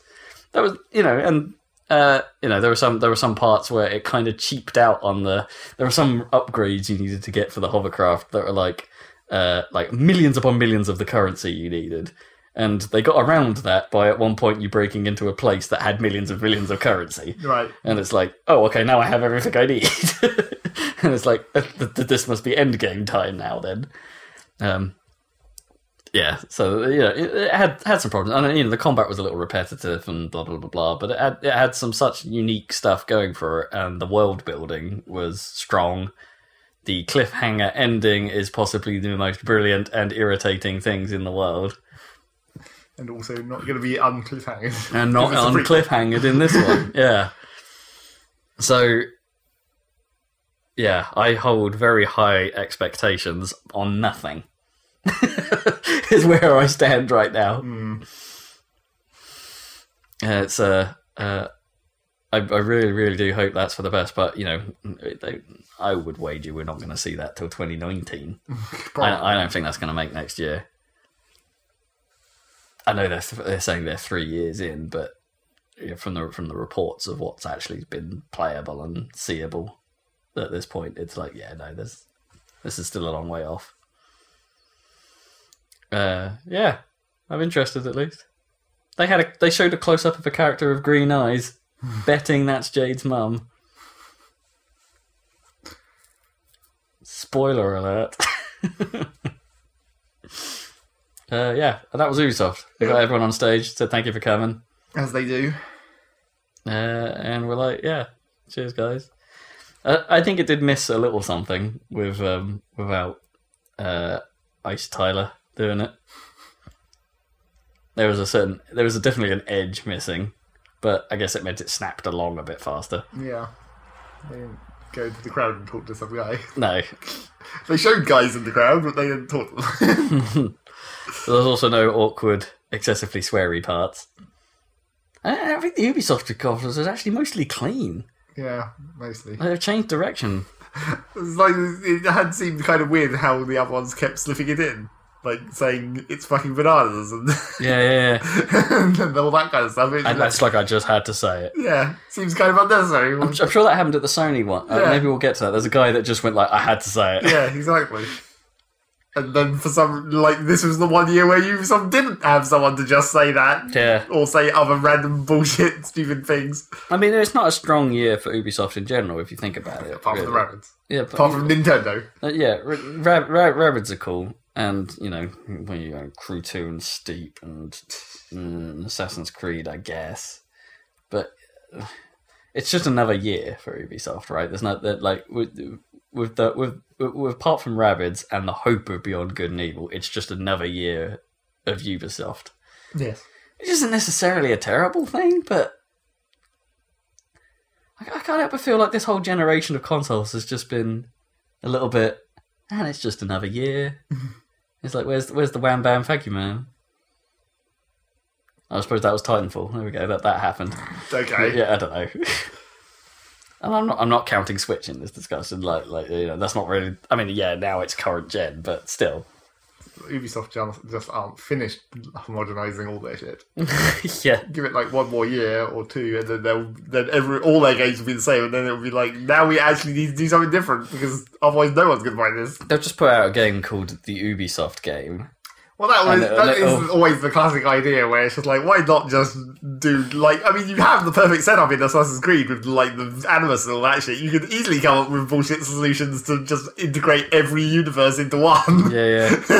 And, Abstergo Tech being a rival software developer to Ubisoft in that world. You have to use the Animus to break into the Ubisoft servers and steal their game ideas from within the games. I mean, that is the one unanswered question, actually. That game that was theoretically part of Watch Dogs 2. That right. Remember they buried a trailer into that game. Yeah. In the Ubisoft office that you could watch. And it's like, was that just made for Watch Dogs 2? Or is that a real thing? It's still in debate. Probably not that likely. I bet it's not a thing. I think they've just got a talented team to knock something together. Yeah. They're like a CG team or something, yeah. Anyway, that's Ubisoft. I think we need to break again. Yep, for pizza. Absolutely. And so when we come back, expect even less energy. And to decrease wife irritation. It's a critical part of my being. Yep. And then maybe we've got one more. 2 more. You reckon 2 more parts? Well, 2 more conferences. 2 more conferences. Regardless of how... It's still only going to be one podcast, in theory. Oh, boy, yeah. A long one. Yep. Long, and I can't think of something to rhyme. Strong. Strong and strong. Going to get the friction on. All right. It's a song. Okay. Is it Baby Got Back? Yep. Okay. My mind kicked in eventually. I know that. Baby Got Back. Ethnic music. Somewhat, I guess. The start of Sony. That is... Luckily you could hear that. Shortly afterwards you couldn't hear much else. No. So, apparently that wasn't true of all streams, just most of them. Mm. Most of the second-hand ones. There are captures of streams out there where there aren't sound problems. However, there are sound problems for the first few things in the Sony one on most of the ones, including the one I watched. So that was no good. Also, I'm not 100% sure I understood why there was all this like the music. They were just playing the instruments. It wasn't even playing the instruments to something. Right, it's just because they wanted to do something vaguely Indian for their Indian-based game. Is it Indian? Or is it Turkish or something? I don't know. I'm pretty sure it's Indian. Anyway, it's Uncharted. Yeah, another Uncharted. Because they completed one dude's story, but now we can just make spin-offs. Yeah, of course we can. There are other characters that don't have stories. Although I wish they'd have probably picked that English bloke from Uncharted 3. Charlie, who gets unfortunately hurt. Yes. And can't be in the rest of the game, even though he was quite funny. What a shame. And I didn't really hear any of this bit, so no. I don't know what was going on. It's an Uncharted game, doesn't really... Yeah. Not much to say about it. It was a mostly story trailer anyway, didn't actually really show any gameplay, am I right? Yeah. There was a bit where she opened a notebook. If you call that gameplay. It looked a bit like, the Drake notebook from the Uncharted games, I guess. The Drake book. The Book of Drake. They briefly panned across the crowd and there was a camera dude who looked incredibly bored. A camera dude? He had like a regular photo camera. He was just like leaning on it. He was like... he was completely bored out of his mind for some reason. I can't imagine what he was waiting to take a photo of. Because it's a screen, and that was pretty much mostly all there was for that whole scene. Well, maybe he was there just for the sitar player, and then once they were done, it's like, oh, I came all this way for that. What am I doing with my life? It's that kind of face. Yeah. So once the sitar players had done, and then a trailer had played, Sony revealed Phase 2 of Operation Fancy Stage, and made it snow in the auditorium. Whatever that was made of. Cabbage. Cocaine, yeah. Absolutely cocaine. All trying to build tension, or atmosphere. Yeah, not tension. Not really tension, but atmosphere. For a Horizon expansion pack. Ooh. Again, I'm not a big fan of this, whole, talking about expansion packs so close to the start of a... Well, that's what they want to do. They want to get all the old games out of the way before they move on to the new stuff. That's what everyone But the Uncharted thing is technically a new stuff. Technically, yeah. I mean, do we even know whether that's actually a separate game? That might be an expansion. I suppose you're right. I suppose we're not sure. I would assume it's a standalone. Maybe not a full story. Maybe not a full Uncharted game, but I'm assuming this might be the second year it's been at E3. I don't remember it.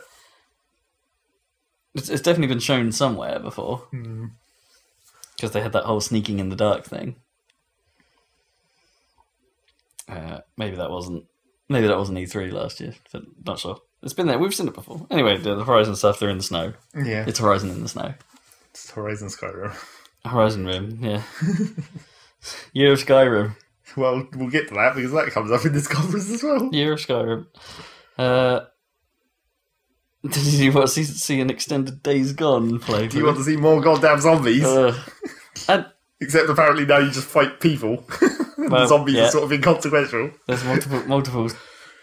Well, there's just the classic bad guy, the human form clans, I suppose. Apparently. And clan on clan warfare. Or bearfare. Yeah. Zombie bears. Zombears. Maybe zombies. I guess they don't know anything about that universe. How does zombieism affect a bear? Very bizarrely fluid zombie crowd dynamics as well. It's just let's just let them go all over there. No stragglers, they'll all go. Well, they didn't see him. He was in a bush. Yeah. Stealth. But then, all of the zombies just go. Because all the people there ran off as well. They were like, oh shit, run. And then the zombies followed them. Fine. There's not even one zombie left behind. They're quite good, these zombies, in the sense that, no zombie left behind.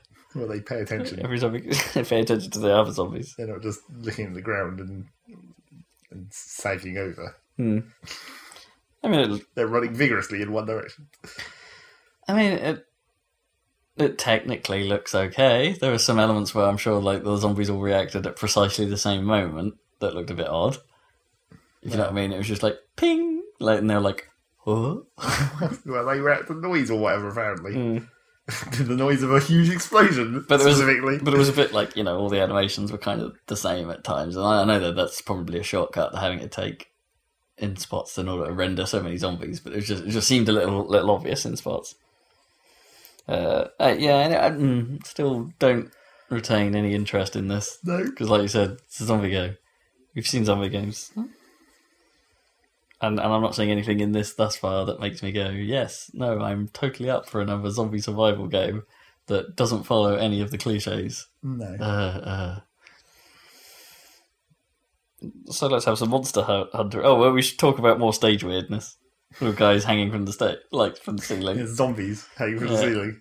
While he was walking through zombies hanging from something. Apparently it's all still about the games. It's all about games. Supposedly. Yeah, not about hanging from the ceiling. So on that note, let's have some Monster Hunter. Which is slightly strange, because, Monster Hunter's been hanging out with Nintendo for quite a while. Mostly on the handheld front, right? Oh, yeah. Did they make one on Wii, maybe? I don't think they made a Wii U one.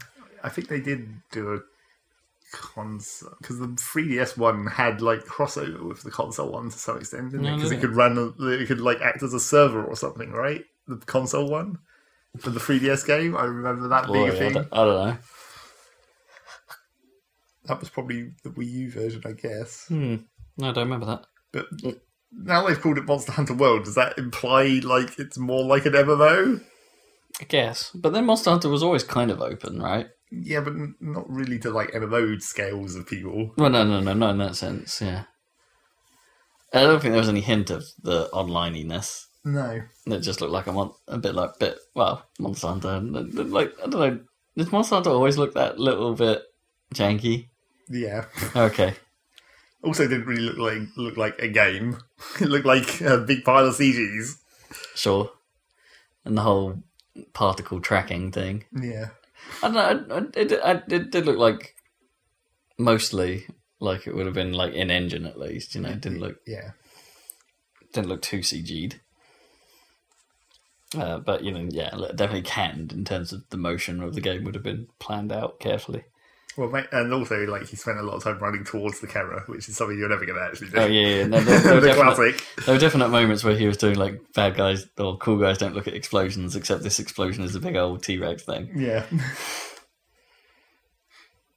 Yeah, it's just I'm too cool for this. I'm just going to walk at the camera and go, hey.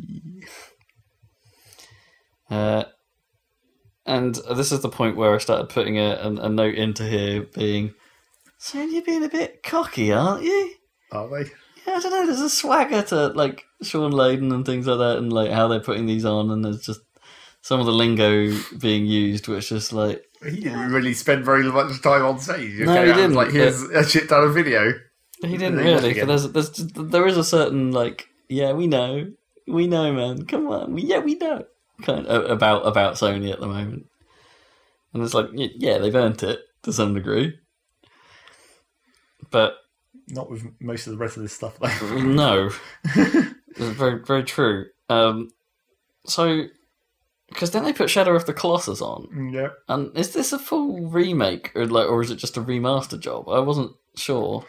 Well, supposedly they already remastered that game once. Yeah, because they did put out the Team Eco HD collection, where Eco and Shadow were in HD form. So it looks like it's more remastered. Yeah, I would assume this is a tech, a bit more of a graphical update this time, rather than they probably just put the PlayStation 2 game on PS3 and hoped for the best last time. It was weird because I don't know, it was tagged as well as this is Blue Point Games, and it's no, this is a Team Eco game. What are you talking about? So giving it another studio's tagline is we're the remastering studio. That's yeah, it's kind of weird. It's a little bit odd, yeah. Which is what made me think, well, maybe this is a full-on remake. This is FF7 remake. But that's still made by Square. Yeah. Also a no-show. Well, Square didn't have their own press conference, I guess. No, but they didn't even show it at Sony's or something like that. Nothing going on there. Then we got to see a trailer for the story mode for Marvel vs. Capcom Ultimate. Infinite. I've written Ultimate. Ultimate Marvel vs. Capcom was last. Yeah, that's true. It didn't come off great. Okay, I know it's just a story trailer. It's not anything to do with the actual gameplay, but it's sort of looked off. But they've always looked off in their attempts at various bits of story in those games where it's like we're just having to mash together these ridiculously disparate styles and hope for the best. I guess, but they didn't really even try with the last one, right? Like, properly. They had that fancy intro, and that was about it. There's a little bit of interaction, like where Wesker is trying to steal that thing, and then they're in that warehouse, and the heroes turn up for a minute. But that's all video, it's not like... Sure, but so was this. I mean, kind of. We looked in engines at cutscenes, and a lot more of them. You know, there's talking, there's story, there's plot development, rather than just a video of a fight. Stuff seems to be happening. But anyway, like I don't know, there seemed to be terrible lip syncing, like not very good, like very stiff animation. It's only a fighting game story. Yeah, but you know, we've NetherRealm, is it NetherRealm or Neversoft? It's not Neversoft. NetherRealm is Mortal Kombat, right? Yeah, that's who I mean. But they've already proven they can do the story thing right. I don't know if they're really proven that. They're the leaders. They're the leaders in it, and maybe that's not saying much. Yes, exactly. You haven't finished playing Tekken 7. Who knows what's going to happen? Oh, it's been bad so far. Anyway. Also, I hear from Jeff Gerstmann of Giant Bomb that the best thing about the Marvel vs. Capcom Infinite demo that they're showing on the floor is one of the buttons just makes your off-screen teammates yell Infinity Stone, so you just keep mashing that over. Infinity Stone. Oh, okay. Because it's all about the Infinity Stones, apparently. Yeah, maybe if you have one. Yeah, I don't know what is that button meant to do. If you have one, throw it into the fight. I guess. Cause weird effects. Because haven't they shown that briefly before, what the stones do? And like one of them sort of actually like just you could put someone in a little box so they can't really move very far. Put me in a box. Put them in a box. What my box? I'll do what about a box? Xbox. There you go. And we got a proper trailer for Coddle. Codwool. Yeah, Codwool. Definitely Coddle. Or Codwee. Codwee. Okay, actually looks pretty good. I was quite impressed with that trailer. Yeah. Very nice. It was one of the few trailers I think they actually showed in 60 on the streams. Very nice. I could be up for playing that. They front loaded it with the ping this time. Sort of. A very, very early guaranteed ping. And at the end, they kept their ending dramatic fade out. The logo ping. Ting!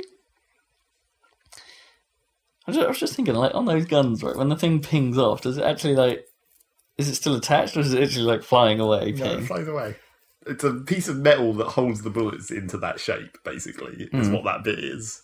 So when it pings out, so you just wedge the next one in there. You have these pre-assembled bullet holster things. Right, because I was about to say, you didn't have to then go get that bit. No. And then, like... I mean, you probably could, if you wanted to reuse it. And... just put the bullets back in. Yeah. And then we've got the PSVR segment. Yep. And here comes Skyrim. Here comes Skyrim. Yeah, also in VR, as it turns out. I think this might have been the one where the bow looked weird. Because in VR it looks even weirder when you're, like, twisting your controllers around. Yeah, it depends what they were doing. Because how were they doing it? Were they showing it on a proper controller, or were they showing it with Move? No, I'm pretty sure it was Move. Because Move can do, as I said before, Move can do a pretty good job. Well, the trouble with the bows in Skyrim is they're short bows. It doesn't really suit the full pullback. It's like this little tiny bow.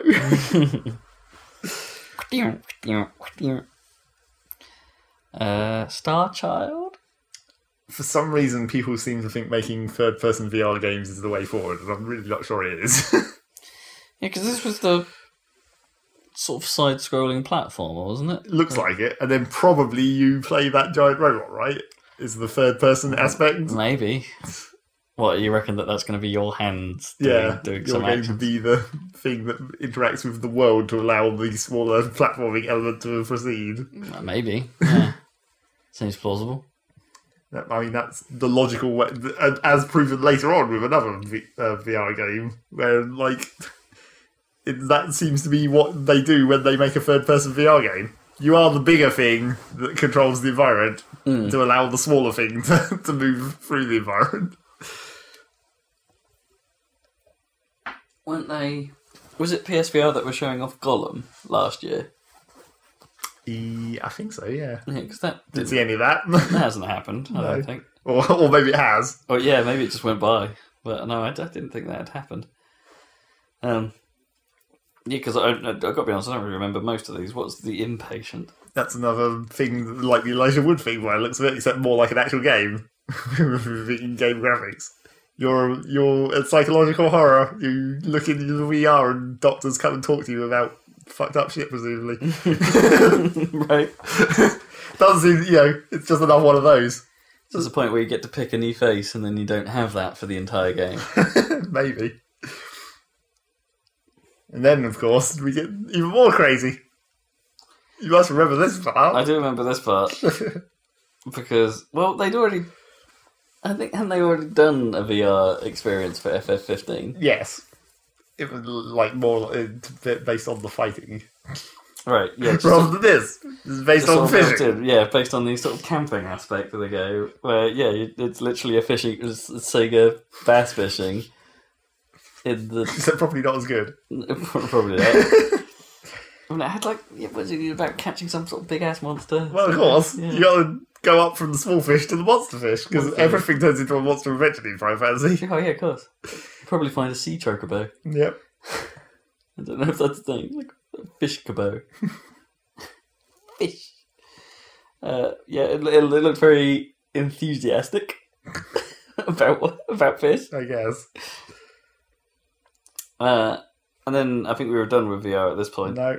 And there was Bravo Team VR as well. Yep. Alright. Generic cover-based shooting in VR. in VR, yeah. Get sick. Yep. Probably get sick. Standard VR experience. Wicked sick. I'll tell you what, like, it's as underwhelming as some of this Sony lineup was, it is somewhat good to see them supporting PSVR. Well, yeah, now that they released it. Because I think at this point, it might actually be that PSVR has had more support than Move. Like, you know. Well, so now they can support both. Yeah. Helpfully. Yeah, in fact, they finally came together in a way that made it make sense. Those early investors, your money's finally come good. Yep. Moss. Yep, that's the same, like I said. Not about Sterling Moss. The same third-person VR, you're a big thing helping the small thing gameplay, by the looks of it. I have no recollection of this one at all. You're like a classic Japanese-style spirit dude, as you might have seen in films, and you're helping a mouse fight his way through a dungeon of some kind. Yes. Stuart Little. Yep, basically. Yeah. The early years. Pretty sure that's the same third-person thing. Because they showed the mouse fighting in a battle arena with like enemies, and you were looking at it from an almost top-down view, and then you were like doing something to the fight. Interesting. But I just, that's like the laziest solution to VR. It's just like, we're going to make a regular game, you're just going to look at it from above. Well, that's kind of fine. It's immersive, for one thing, because it's basically all 3D was, right? Yeah, but that is the trouble. It is just a 3D game. It's not really immersive. It's like, it's like, that's no different from being a god in a god game. Okay. Oh, I think I'm okay with it. Like, other than, like, presumably when the camera moves from side to side to actually follow what's going on, that could be quite disconcerting. Sure. A bit swimmy. Yeah. Not that PSVR games seem to care about swimminess in any way. They're just going all in. Just pack in some motion sickness pills and yeah, be good. Pack them in. Just passing them out. And the obligatory call to God of War occurred. Yep. Done with PSVR, finally. No, yeah, that's not PSVR. That would be far too much. Yeah. Definitely the motion sickness pills to play that one in VR. Boy. I think I've said this before, but we didn't really learn anything from this. I don't know this particular trailer, just that, they showed a few more environments that, clearly the game has moved on from just Iceland. But, or it might actually be Iceland, I don't know. Yes, move from Iceland to Iceland. To Iceland. Mum's go Iceland. Mm-hmm. And I don't know. I'm liking this direction. Like because it's clear that they picked up on in the story elements. So it's like, oh, you're not from around here. Yeah. Like, it's like you're out of place. It's in Norse mythology, but you're not one of us. Makes them easier to kill. Yeah. I guess. If you don't believe in them, just murder them. It's totally fine. Although apparently the world serpent is on your side. How for some reason I'm not sure I thought the world serpent was not evil in Norse mythology, right? I don't know a thing about it. I'll be honest. You should be fighting frost giants. That's the classic. You probably will do. Well, yeah, I guess. That'll probably just be like a standard minion. Of course. It's nothing but Kratos. He's fought elephant-headed dudes. And pretty much eaten their brains. Repeatedly. Yeah, I don't know. I quite like the new direction. I know it's like, again, it's another shift from the God of War character action to behind the back third person, almost sword and shield. I was about to say sword and sealed. Yeah, it's quite a bit of a change, but I don't know, it looks good. It looks like it's got some heart this time. Yeah, maybe. A bit more grounded in ice axes and trolls. And murder. Grounded. Yeah, grounded in murder. And then we got to see Quantic Dreams thing is also still in development still. Yep. Cyber graffiti. Cyber graffiti, yep. That doesn't even feel like we have to make our graffiti futuristic, so we'll make it cyber graffiti, but doesn't that just make it really easy to remove? Yeah, just turn it off. That kind of removes the whole point of graffiti. I suppose it's quicker to put up. True. And you still have to find the thing that's projecting it, kinda. Yeah, so Detroit. The Android Revolution game. And I'm already, looking at the mysterious story aspects where it's like the dude who's fighting the robot revolution and is clearly meant to be the leader or whatever. He doesn't have the ring on his head. What's going on? No. Apparently that's what we already know what that is. It's like the androids can choose to turn that off once they're awake. Okay. So they can just sort of make the ring just go dark. And that's no good. That seems like a security flaw. But yeah, but they're not supposed to be able to do that. They're not supposed to be self-conscious. Well, they should there shouldn't be the ability to turn it off. That should be like a hardwired. Yeah, I guess. There should be a switch. But then just like controlling the electricity flowing to that specific part of your head. Then I guess in like modern appliances, they need to make the light fancy to be like consumer fancy tech. It's like it's got to swizz, it's got to rotate, and it goes yellow for some reason at some points. I don't know what the yellow means. It means they're infected by the looks of it. Yeah, maybe that's the process of being downloaded. Obvious problems with their rebellion, where it's like, I'm going to free you from slavery. Join me. Yeah, become my slave. Yeah, the classic maneuver. I picked up on that immediately. It's just like that's weird. I mean, it could also be like if that is actually a key part of the plot. That's kind of cool, right? Predictable at this point, but like maybe you could do some stuff with that. Well, if the idea is that he's downloading some kind of virus into them or whatever that lets them break out of the programming, why doesn't that break them out of any idea of serving anyone else? I mean, maybe they are just independent. They're just like, that's just how they're expressing being on his team. I mean, in a weird way, that'd be a disappointing way to do that, because surely not everyone would immediately go, wait, we're doing what now? But they're robots. They've only just been unprogrammed. Yeah, you think this is like the neural net, so initial reaction is to rebel. Yeah, they just automatically, all the virus is just putting some amount of routines into them where it's like, now you're going to help us. Yeah, it's entirely possible. So, yeah, I think they've said it's going to be 5 separate character stories.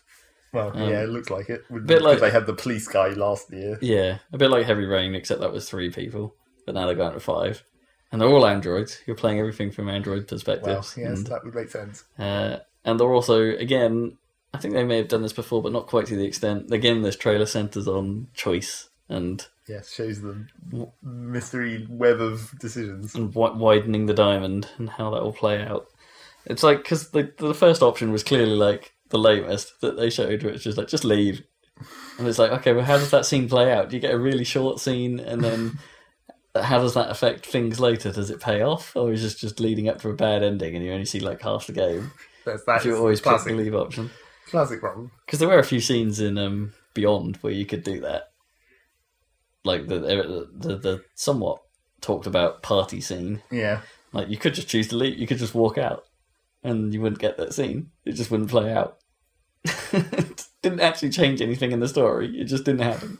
Well, in that one, it was a flashback, so that's sort of acceptable. Yeah. I should probably go home. Bye. Yeah, I mean, I was watching that. I watched the trailer with Eddie, who's a friend of ours, who's a bit Quantic Dream fan. Yeah, he's the one that introduced me to Heavy Rain in the first place. And he was, he's not wrong, but he made the observation that the facial animation, it seems like during the course of this game's development, has aged to the point where it doesn't look as good as other facial animation in games anymore. It seems a little off, and maybe that's on purpose. Maybe that's an Android-y thing. But maybe. I don't know. You put that next to an Uncharted, or even some of the good stuff from Horizon, or I'd even probably go so far as some of Devil May Cry. Actually, some of that stuff looked real good. DMC, I mean, but it didn't look quite on point. At least during the gameplay demo, I think some of the stuff they picked for the trailer looked better. But maybe they're not so much the leaders of face capture anymore, or maybe they just don't hand tweak it later.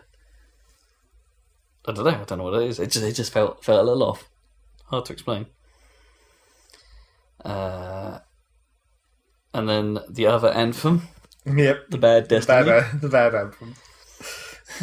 was on show. Destiny 2. What did they actually show? Well, they showed that they have exclusive PlayStation content again. Exclusive. They did say in tiny text at the bottom of the screen that the cut of the camera change between like the screen and the stage tried very hard not to show. It seemed because it was only on screen for a very short period of time, saying, "Oh, it's a timed exclusive." PlayStation will get that content early, and everything else will have to catch up. Which I think is what happened with the first game. Yeah. So nothing new there. It's just if you really care about being the first to discover it, or being in that zeitgeist of discovery. Or just getting a nice gun for everyone else. Yeah, that too. Then I guess maybe that's a big deal to you. But yeah, again, I don't think we really saw much new here. No. Kind of all been revealed prior. And then Sony chose to end the show on Insomniac's Spider-Man. Yep. Which I can't work out if there was a game in there. Spider-Batman. It is Spider-Batman, yeah, the combat's quite very much that. Well, and like the perches on everything, as Batman tends to do and as Spider-Man tends to do. Yeah, there was you got perch. Well, yeah, the stealth section was pretty much identical. You've got a few new abilities for sure, and like and I think it animates real well. And apparently, the game won't let you kill anyone. Well, yeah, it seems like it. Like it's not even that you can try. You can't just push someone off a building. The game will actively save a guy when you're trying to do that. No killing. Like Batman should have been. Like Batman should have been. It should have always been, but it's never quite like that. And it's I don't know. Visually, very very nice, very nice indeed. But that was more of a QuickTime event and a movie than a game. A lot of that sequence. Well, yeah, the sequence part after the actual fight. Yeah, it went on for a really long time.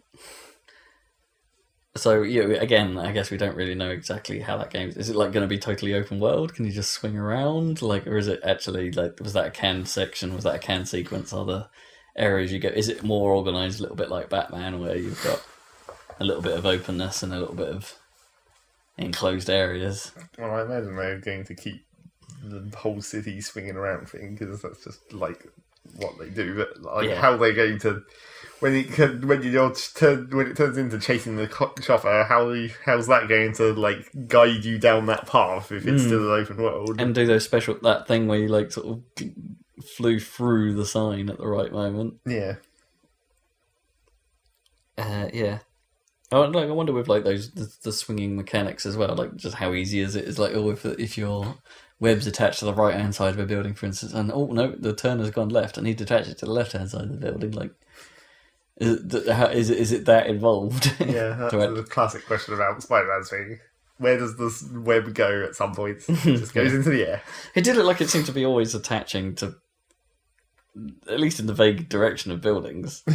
Like, I'm not sure I cottoned a moment where it's just like, that's clearly in the sky. But yeah, looked real nice. Although, yeah, a lot of Spider-Man tropes coming out in that as well. Like the whole holding stuff together. Yep. Which has now been done in, well, will be done in several films. Yep. Always hold things together. Because you're a spider, for some reason. Because webs. Because webs. They're strong. And that was Sony. Yep. Bit underwhelming. Faint chance of Sony in the theatre. Sorry. I mean, it's okay. It's one of those lists where I can't really see. No, it's not really a duff lineup, but it's not a massively surprising lineup. No. I don't think there's anything there where we're just like, oh wow. It's just like, a lot of it we already knew about, and the things we did see that were new were just sort of were VR madness. Yeah. So yeah, not the best outing for Sony. But then they were just going like trailer after trailer after trailer after trailer. Very little talking. Yeah. They didn't... Not a great deal to talk about, I suppose, but No. They didn't use their stage that much. In fact, they, even when they were on the stage, they had, the curtain closed and he was standing on, the 5 feet at the front of the edge of the stage. Yeah. I was like, this is all the space I've got. Well, we do nothing behind him? Yeah. Yeah. Alright, let's wrap this up with a relatively quick rundown of what Nintendo had to show at their not E3 conference Direct thing. Their thing's short anyway, so... It did actually just straight up called it the E3 Direct this time, didn't they? Or something like that, the E3 presentation. Yeah. It wasn't just like a Nintendo Direct that happened to happen over E3. It's just like, no, this is our E3 thing. Yeah.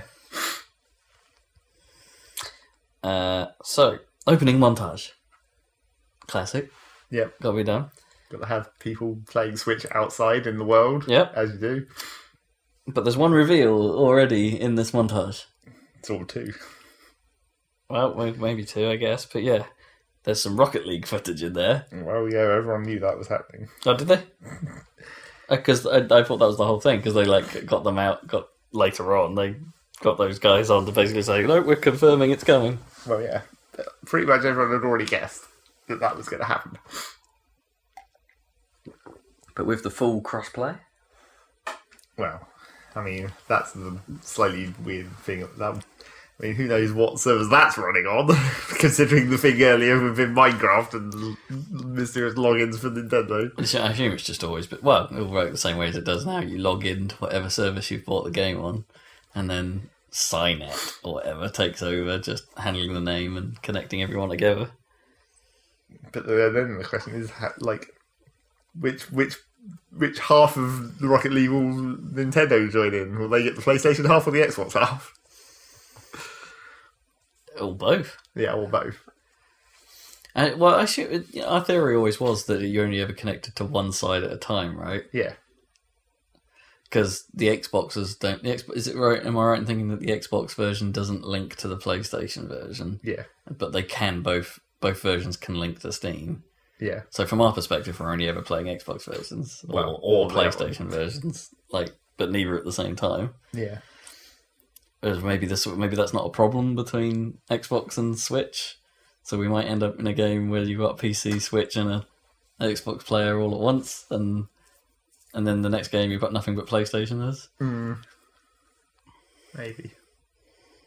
The other question is, I mean, this is skipping ahead to when they actually did their Rocket League section, which came later, but doesn't really matter. There's nothing to it, really.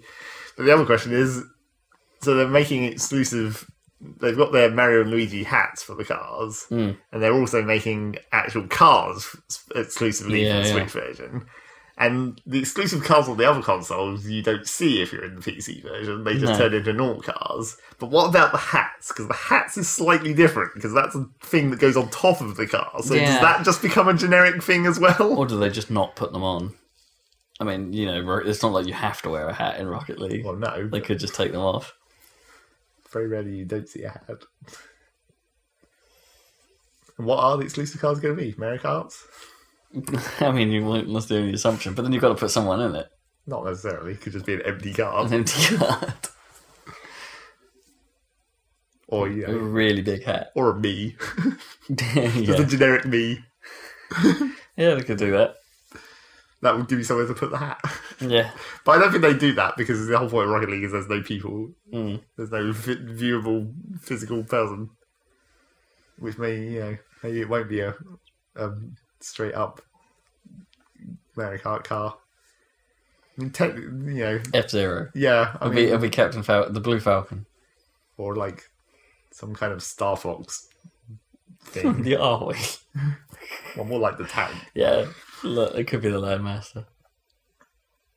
Landmaster. Anyway, we skipped ahead to that, but it was in the montage. There you go. Reggie says games are fun. Oh boy, that Reggie intro was weird as. It's like I've just labelled him here. I was going to introduce him as Reggie the Game Fils-Aimé. Yeah. He's not play the game this time. He was like, wasn't he like, if the game isn't fun, then the game's not very good. He just basically came out and said, no, if there's no challenge, if it's not a challenge, then where's the fun? It was weirder than that. It was simpler and weirder. I saw it was like just like, if the game's not fun, the game's not good. Or, I don't think that's what he said. I'm gonna have to go watch that again. It was weird though. Yeah. And then like, get your Switch ticket. Have you got your Switch ticket? Yep. Then come on a journey with Switch. Yep. You got to pick it up and go places. Go places. Don't play at home. That's basically what you're saying. Don't play at home. Don't play in this. Don't use fake CG home. Don't use the dock that we designed this thing to work with. Oh yeah, the CG was kind of bad, but bad compositing. Yeah. But it was there.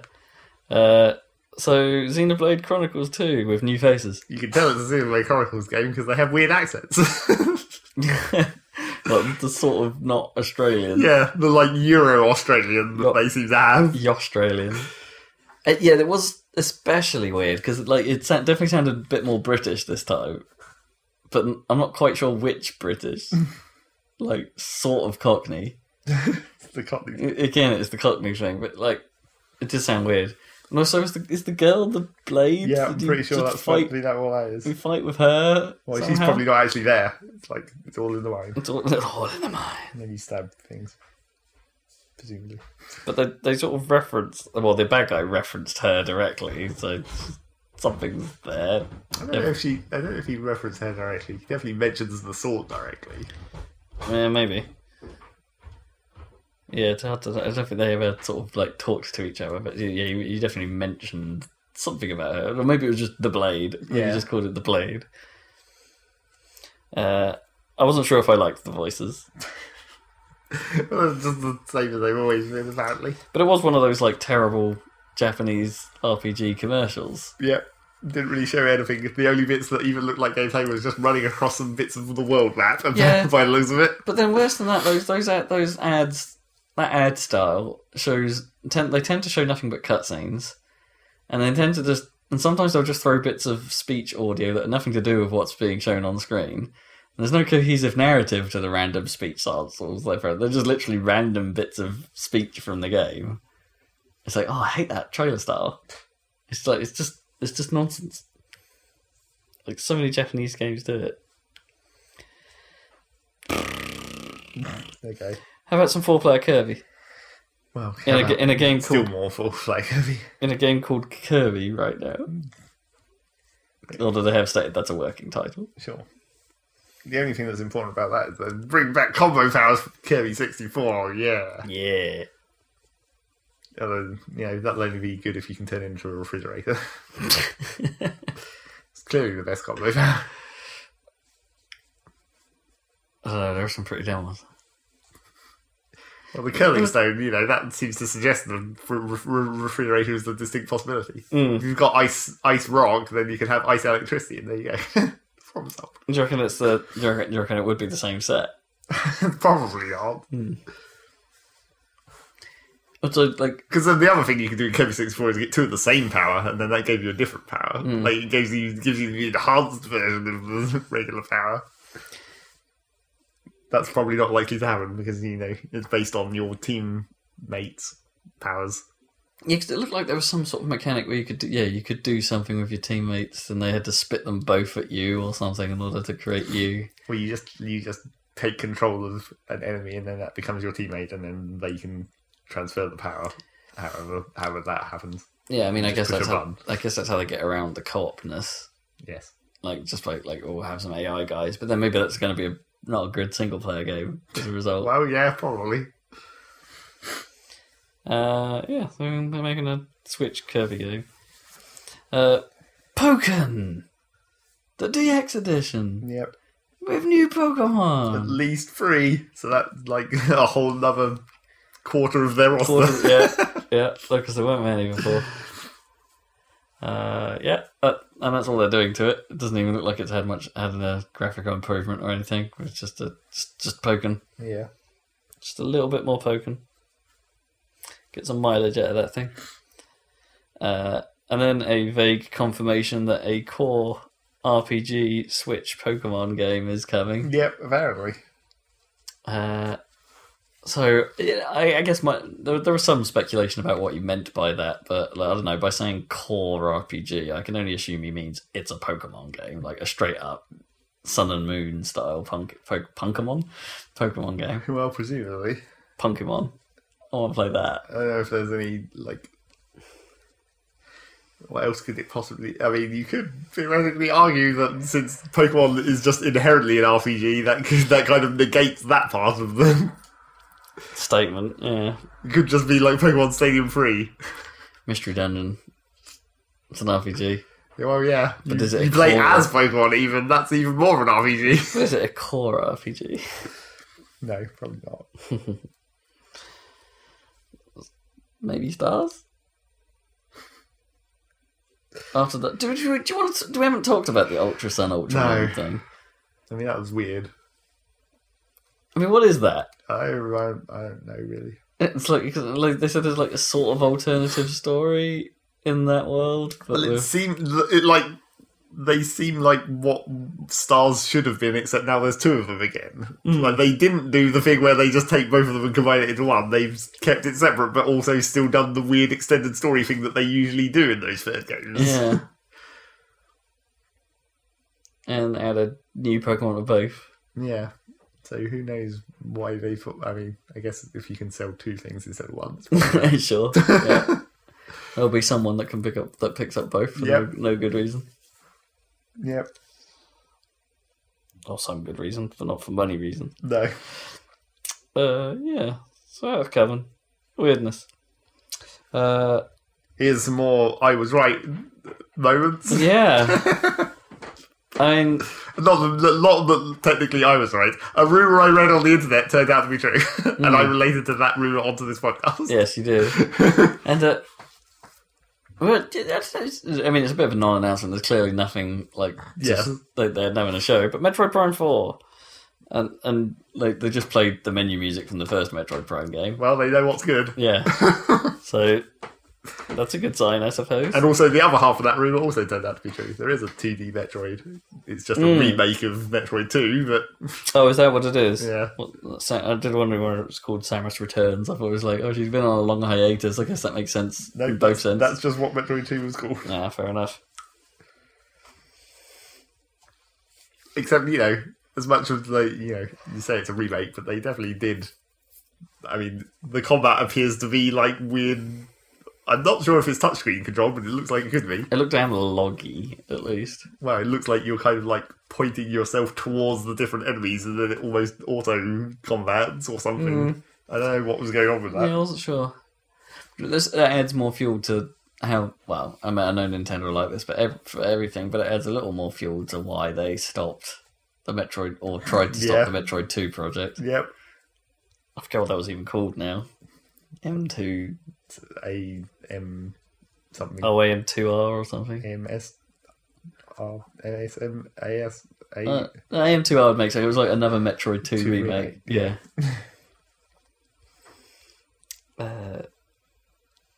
Yeah. So those are happening. More Metroid. Yay. Double dipped. They said, like, near the start of this, they said that they're showing games of 2017, but I think they meant they were showing them at the E3, not in this direct. I think that was what confused some people. Wait, what? Well, because the dude that earlier on had said we're showing games that are coming out this year, or was to that effect, and it was like, and then they proceeded, like, the next thing that came up was Kirby, which had a 2018 date at the end. I think he was referring to, we're showing things that are out this year at E3. Right, yeah. And then in this video, here's the other stuff. Anything you see at the booth will be stuff you can play. Yeah. Yeah. Because, clearly Metroid Prime 4 isn't going to come out this year. Well, no. And also, that's still at least 2 years away. The other thing to say about that in terms of the rumours and when we talked about it before is, like, I still retain the thing where I was like, they probably shouldn't have called it Prime. Don't go back to the Prime story. Just leave that alone. Yeah. I mean, it could still be that that's just like a working title, but it's in the it's going to be Prime style, right? But it has a 4. They've already assigned a 4 to it. That's not like saying a working title. That's a numbered sequel. Yeah, they could have just said Metroid Prime, right, and been like, they could have just in the same way that they just said Kirby. Yeah, or just Metroid. I don't know if you could. I guess you just call it Metroid, like a Kirby, because you get rid of the Prime. That's the important thing. Even the 4 is less important than getting rid of the Prime. Just call it Metroid 4.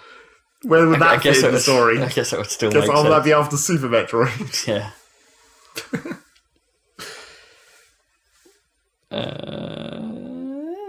And then, speaking of things which don't have a name. Yeah. Yoshi. Yep. As it was just called. Again, going back to the whole sort of like craft aesthetic, but this time it's like cardboard houses. Yep. Cardboard world. And being able to see the other side of it, to see secrets. Yep. Sort of Super Paper Mario? Yep, except 180 degrees instead of 90 degrees. Yeah. Yeah. I mean, it looks alright.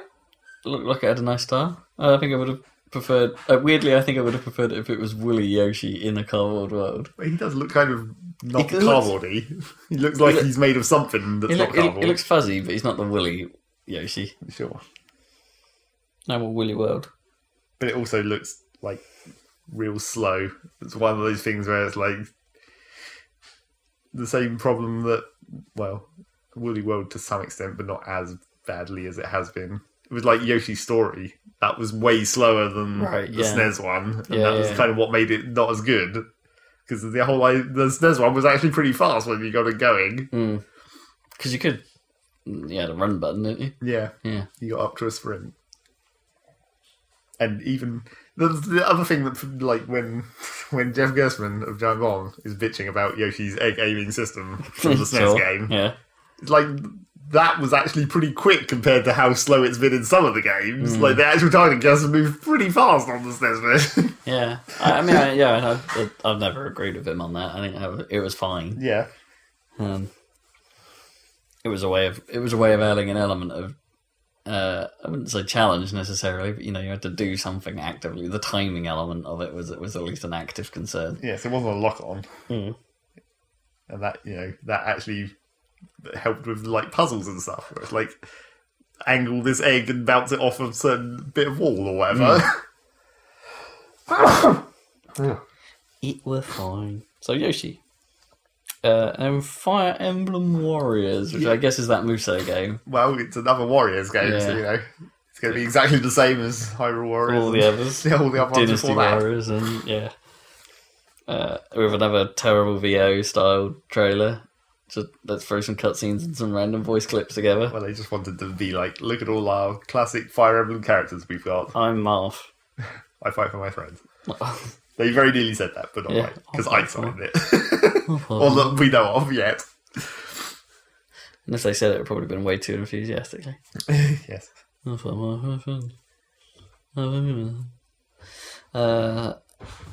we got to see a little bit of a teaser for the first part of the Zelda DLC. Well, and a very slight teaser for the second part, I guess. Yeah.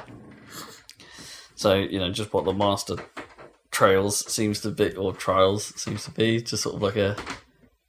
In a weird way, it strikes me as it might be like an expanded version of the ideas you get in, spoiler alert, Eventide Island. Yeah, pretty much.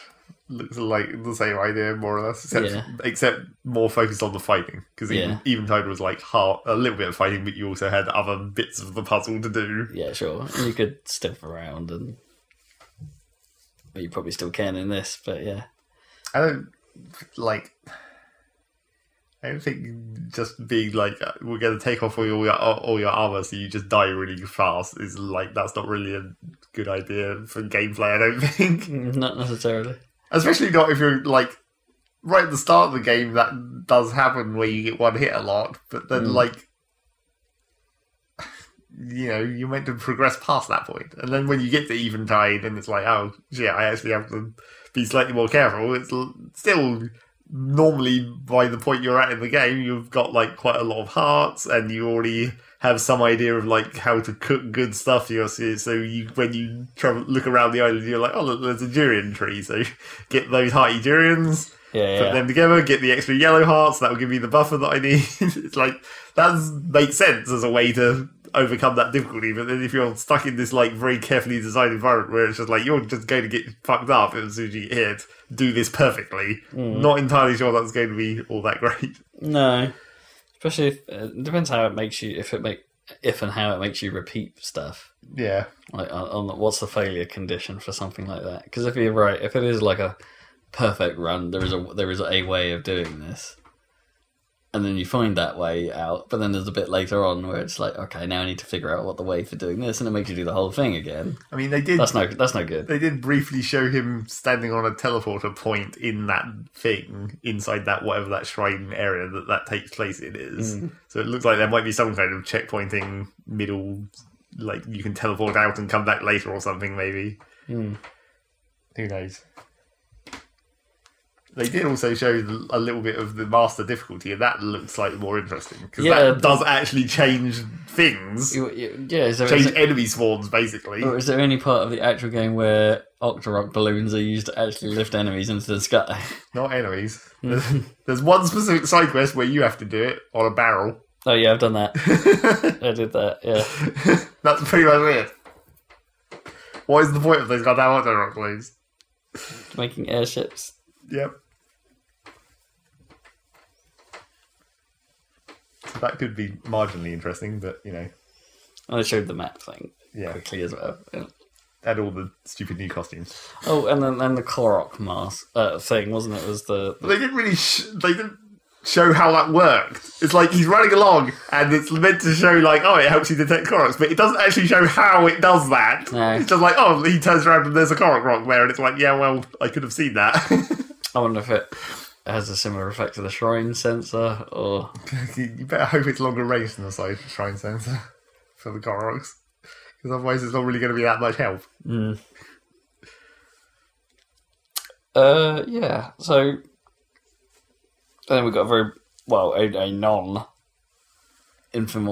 no information tease about what the next part is, something to do with the champions. We got Reggie on the beach. We did get Reggie on the beach. Yeah. But yeah, there was the champions ballad. Yeah. So that seems like it could just be the logical thing to do would be make a kind of like little mini stories playing as each of the champions, because you just use the gameplay mechanics that were already in the game. I mean, the Goron one might be slightly more awkward if they have to bring back the Goron rolling and that kind of stuff as a mechanic in the game, but the bird dude can fly and shoot arrows, so that's fine. What if it was about, Link winning them over as... Well, yeah, it could just be before, actual backstory story. Yeah, before the calamity. Because, what's his face? The Rita guy doesn't like you very much. Well, I don't think he likes you at the end either. Ruto. Yeah. He doesn't like you the whole time. You never get on his good side. Okay. Apparently. Well, I haven't got through his bit, but yeah. Not quite. Yes, there's that. Get some amiibos. Get some amiibos, yeah, definitely some more amiibos. And then there was a little bit of a sort of reminder, hey, remember in the Ubisoft thing when we did that thing with rabbits? Yep. That is a thing. That's legit. Yeah. Just a quick reminder. And I think they announced the release date here as well. And it's soon. Yeah. It's August 29th. So you better finish Zelda by then. Yeah. It's hard going. I'm not trying to 100% that game, but it's just sort of tempting to try, isn't it? It's like, it's just like, oh, I haven't explored around here. There's some more shrines. I'll just do those. Yeah, well, it's fine. And then we had the Rocket League stuff we talked about earlier.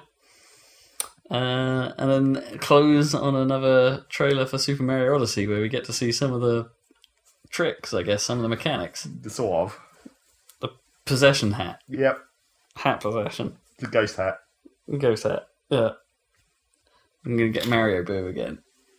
Well, apart from the hat is more like a boo. Yeah. I don't think... Well, I suppose the hat could go on a boo. The ghost could possess another ghost. That'd be great. Maybe that's the trick. Maybe that's the end game. It's like, this hat's been bad all along. Also, I know we've seen it before, but it's like, is Mario actually finally getting married to Peach? Is that the thing? Bowser's getting married to Peach. Nah. Of course he is. That's the whole point. But then Mario's also suited. That may just be coincidence. Mario's just having a suit day. That may just be the costume that they were or it was some kind of if you're going to infiltrate Bowser's wedding, you have to at least look the part so the security lets you in or something. Or do you reckon Kamek just cast something and it put everyone in suits? Yeah, possibly. What did you think of that music? Yeah. The Jazz Odyssey. As long as there's not too many actual lyrics during the actual game. Yeah, I found it quite annoying quite quickly. Yep. Not for me. And also, real dumb lyrics. But yeah. Literally saying things about, collect coins. We're going to say what's happening on the screen. Collect coins, jump on things. Not good lyrics. No. Yeah, did nothing for me.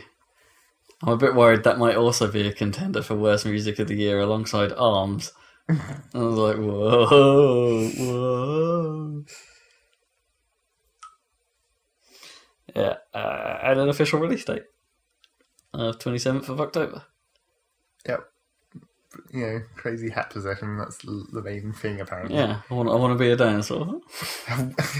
It's just doesn't make... Does it remove the peril a little bit? Because it's I could just be that thing that's harassing me. They said later in the gameplay demos where it's you can only certain enemies are actually capable of being possessed. So not every Goomba, only specific Goombas. Right. So there's some sort of highlight, presumably it'd be or some way of visually telling. And also to make a weak-minded Goomba. To make it even harder to possess certain enemies, the enemies can already be wearing hats, and you have to hit them once to knock their hat off, so your hat can take their place. Oh yeah, that's really dumb. I need to take this top hat off Bowser so I can become Bowser for a bit. Well, that does seem like the logical ending to this game. Yeah.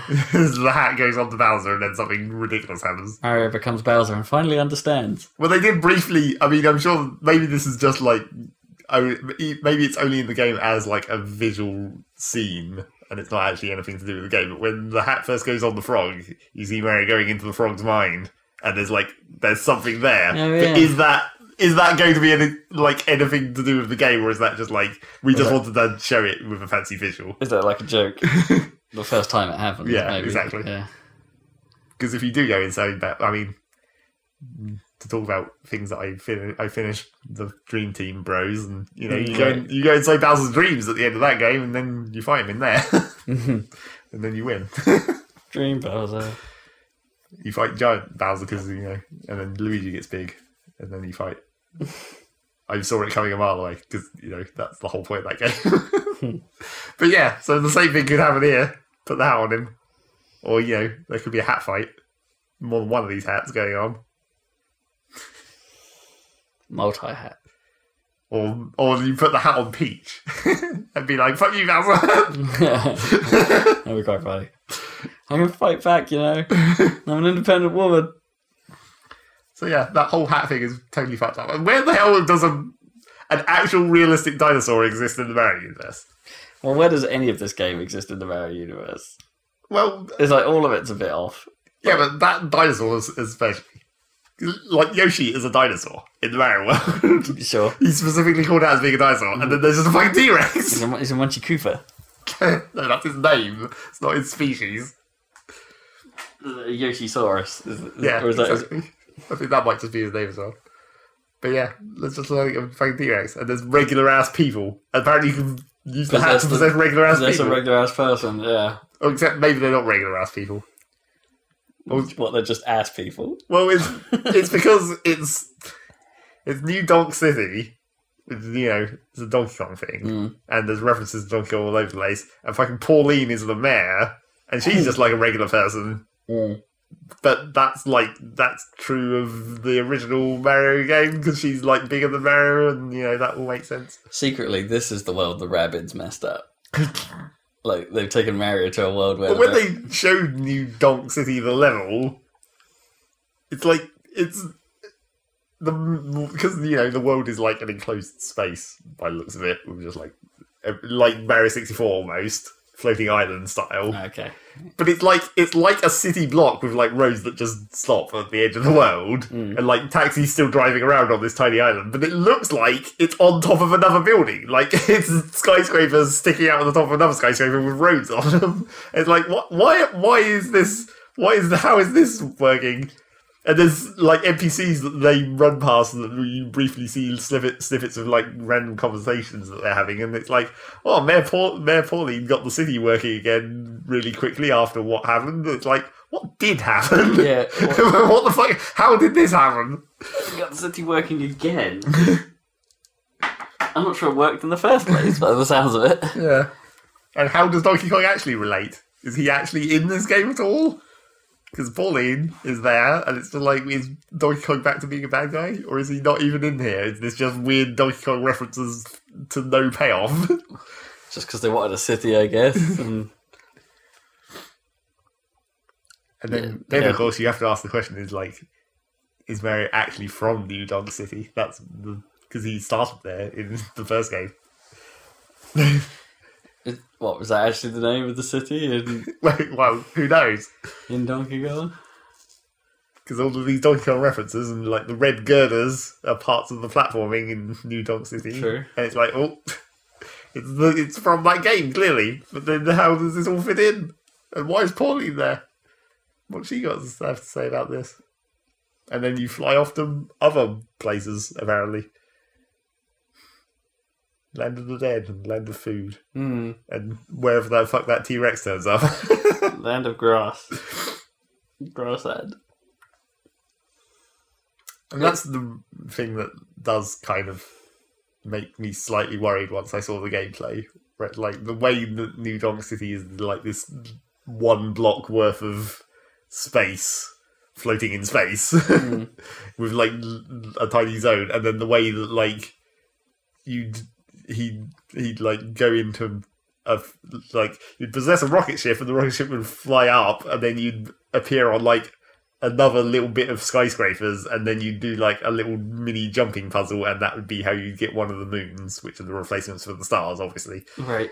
And it's like, that seems a bit simplistic and like very sectioned off, and like, I mean, obviously it's only the first level, so it's probably not that complicated. No, it's probably simple on purpose to help you to get to grips of what you can discover. But it does seem like very sort of, and also like the whole idea of it being an open, like, it's not mission based. The word sandbox is a little funny. Yeah, it's not mission based in the way that you don't select the star and then you can only go and do that star like you used to do in like Galaxy or 64 or whatever. It's just like you just go into the world and then you try and find the moons. But there's definitely... Could you say it's a little more Banjo-Kazooie? Maybe. But like they showed in the Mexican Deadland or whatever you want to call that theme, Mexican desert. Diez Muertos. Yeah. They showed that one, but like one of the moons was literally go to the shop, buy the appropriate clothes for the environment, go and talk to this guy, walk in the door, play the guitar for a second, and then you get the moon. And it's like, that's not really gameplay. That's like talking to an NPC. Yeah, that's a bit weird. So I don't know. And, you know, I mean, that's still fine too if there's enough of them, I guess. Yeah. It's like, if it's like Zelda, and there's just a shit ton of it. Because there's so many, yeah, that are like maybe a couple that are just like Korok seeds. Maybe that's fine. So I don't know. We'll have to see. And also, the whole, like, through that whole gameplay demo they showed, the number of times he possessed a bullet bill was a bit much. Right. It's just like, you can, that's, I mean, it's a way to pass over large gaps, I guess, but seeing it over and over and over within the same gameplay demo is maybe a bit much. Have to hope that that's not the only mechanic that's actually useful. Not the only traversal mechanic. Yeah. I'm presumably you need to be a dinosaur. Yeah, but that seems like the opposite problem. The bullet bill seems like it's going to be too common and too useful. The dinosaur seems like it's going to be a single one-off set piece that you'll never ever see again. Yeah, quite probably. The dinosaur can only fit in one level. Yeah. Unless they make like a dinosaur race out of it. Like, it's the new downhill butt sliding. It's dinosaur racing. You get rid of the squid riding from Sunshine and just have dinosaurs. Yeah.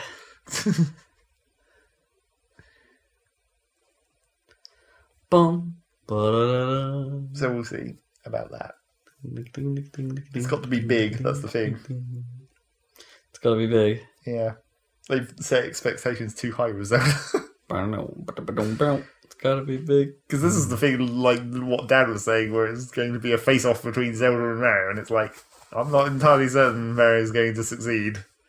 Even though Mario is easily the bigger franchise, and theoretically the quality should still be great. Oh, yeah. But I'm not sure it's actually going to succeed in beating Zelda in terms of, like, you know, time investment, even. Well, yeah, that's not necessary. That's in no way is that my concern for, like, quality of game, but...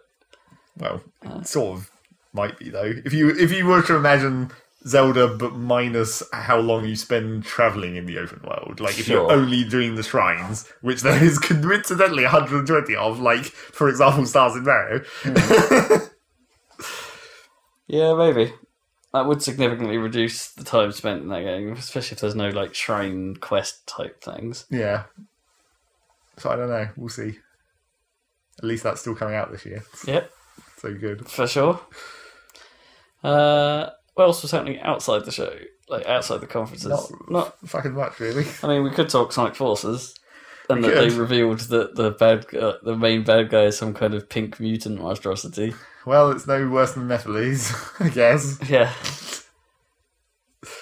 And it's dimension hopping this time, and it's all the bad guys are bad guys again. Well, all the bad guys from all different games. It did seem slightly weird to me that they definitely decided to bring in Lost World. Because that seemed like an almost like non-canon entry. It's just sort of an offshoot. It's just sort of there. Yeah. Although in a weird way, it is more like the tone of it was like at least in keeping with something like Sonic Colors. Yeah, I mean that was when they decided to have that tone, I guess, between those games around that time period. The Nintendo platform games. Yeah. Before Boom. Yeah, before they found it all up. There were better times before Still Boom. waiting to see whether there'll be any reference to Boom in this game. Yeah, I do wonder. Even if it's just like Styx the Badger turns up as an NPC in your team. Or Royd's Knuckles is just briefly shown. Well, no, that's the thing that would make it really fucked up, is if one of the main characters comes in their Sonic Boom form, turns up in this game. Yeah. Like how you've got Sonic and Classic Sonic. You can just have, like, suddenly Sonic Boom Tails turns up. Yeah. I think I prefer Royd's Knuckles. Well, yeah. So that was happening. What else did I see? I saw that Xbox are giving avatars an overhaul.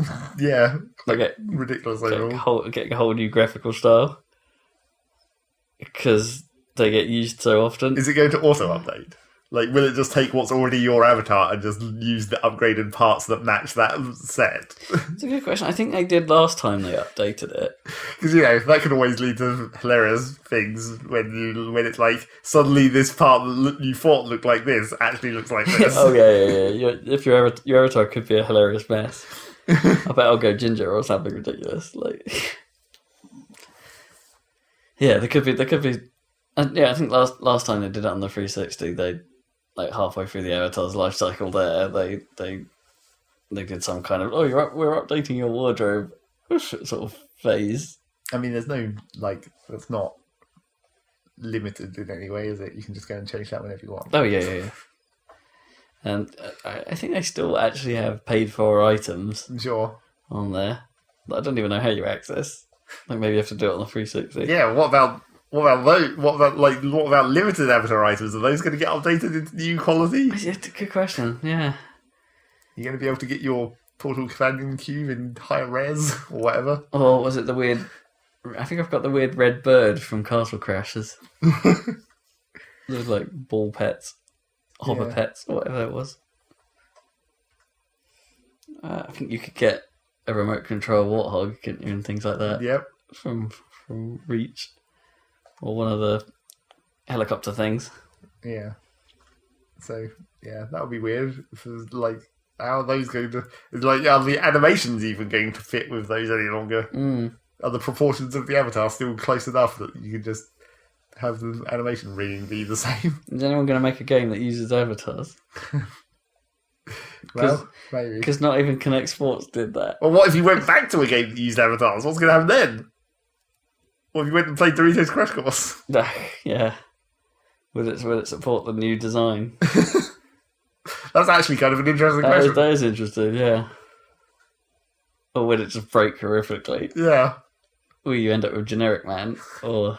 I mean, that seems to be the most likely answer. Yeah. It would just load some kind of generic model. So you haven't got an avatar. Do you want to make one? Then you make one and it goes, you haven't got an avatar.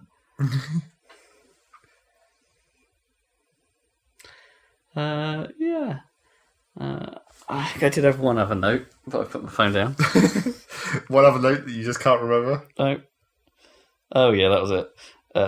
No, two more, actually. Sushi Striker.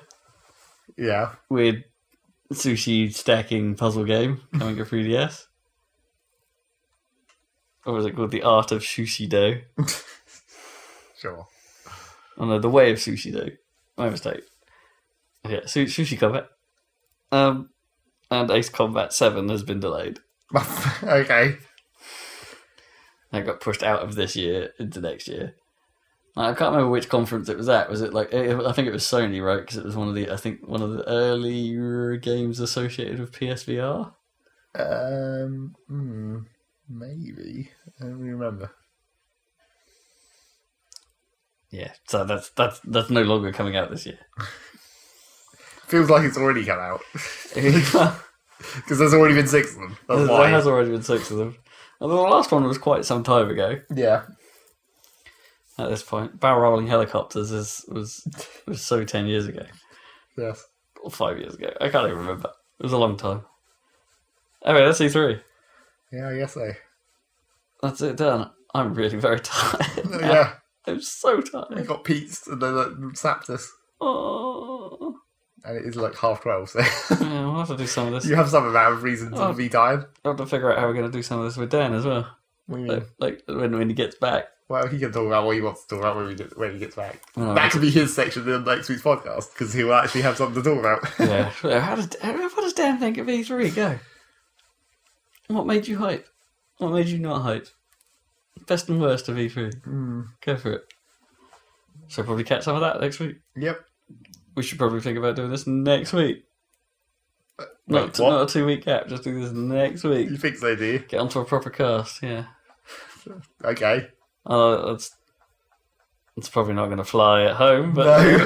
No, not sure that's going to happen. No, but Yeah. Back to regularly scheduled programming. Yep. Otherwise, we'll make a video next week. Yes, that will happen. You can't escape the content cycle. No. There will be something. There will be something. Top tip. Yes. Oh, I better wander over to the stop button. Yes, you better get your tired ass up. Go over there. Standing. Oh, that's not comfortable. Oh, bye-bye, everyone. Bye, Internet. Bye.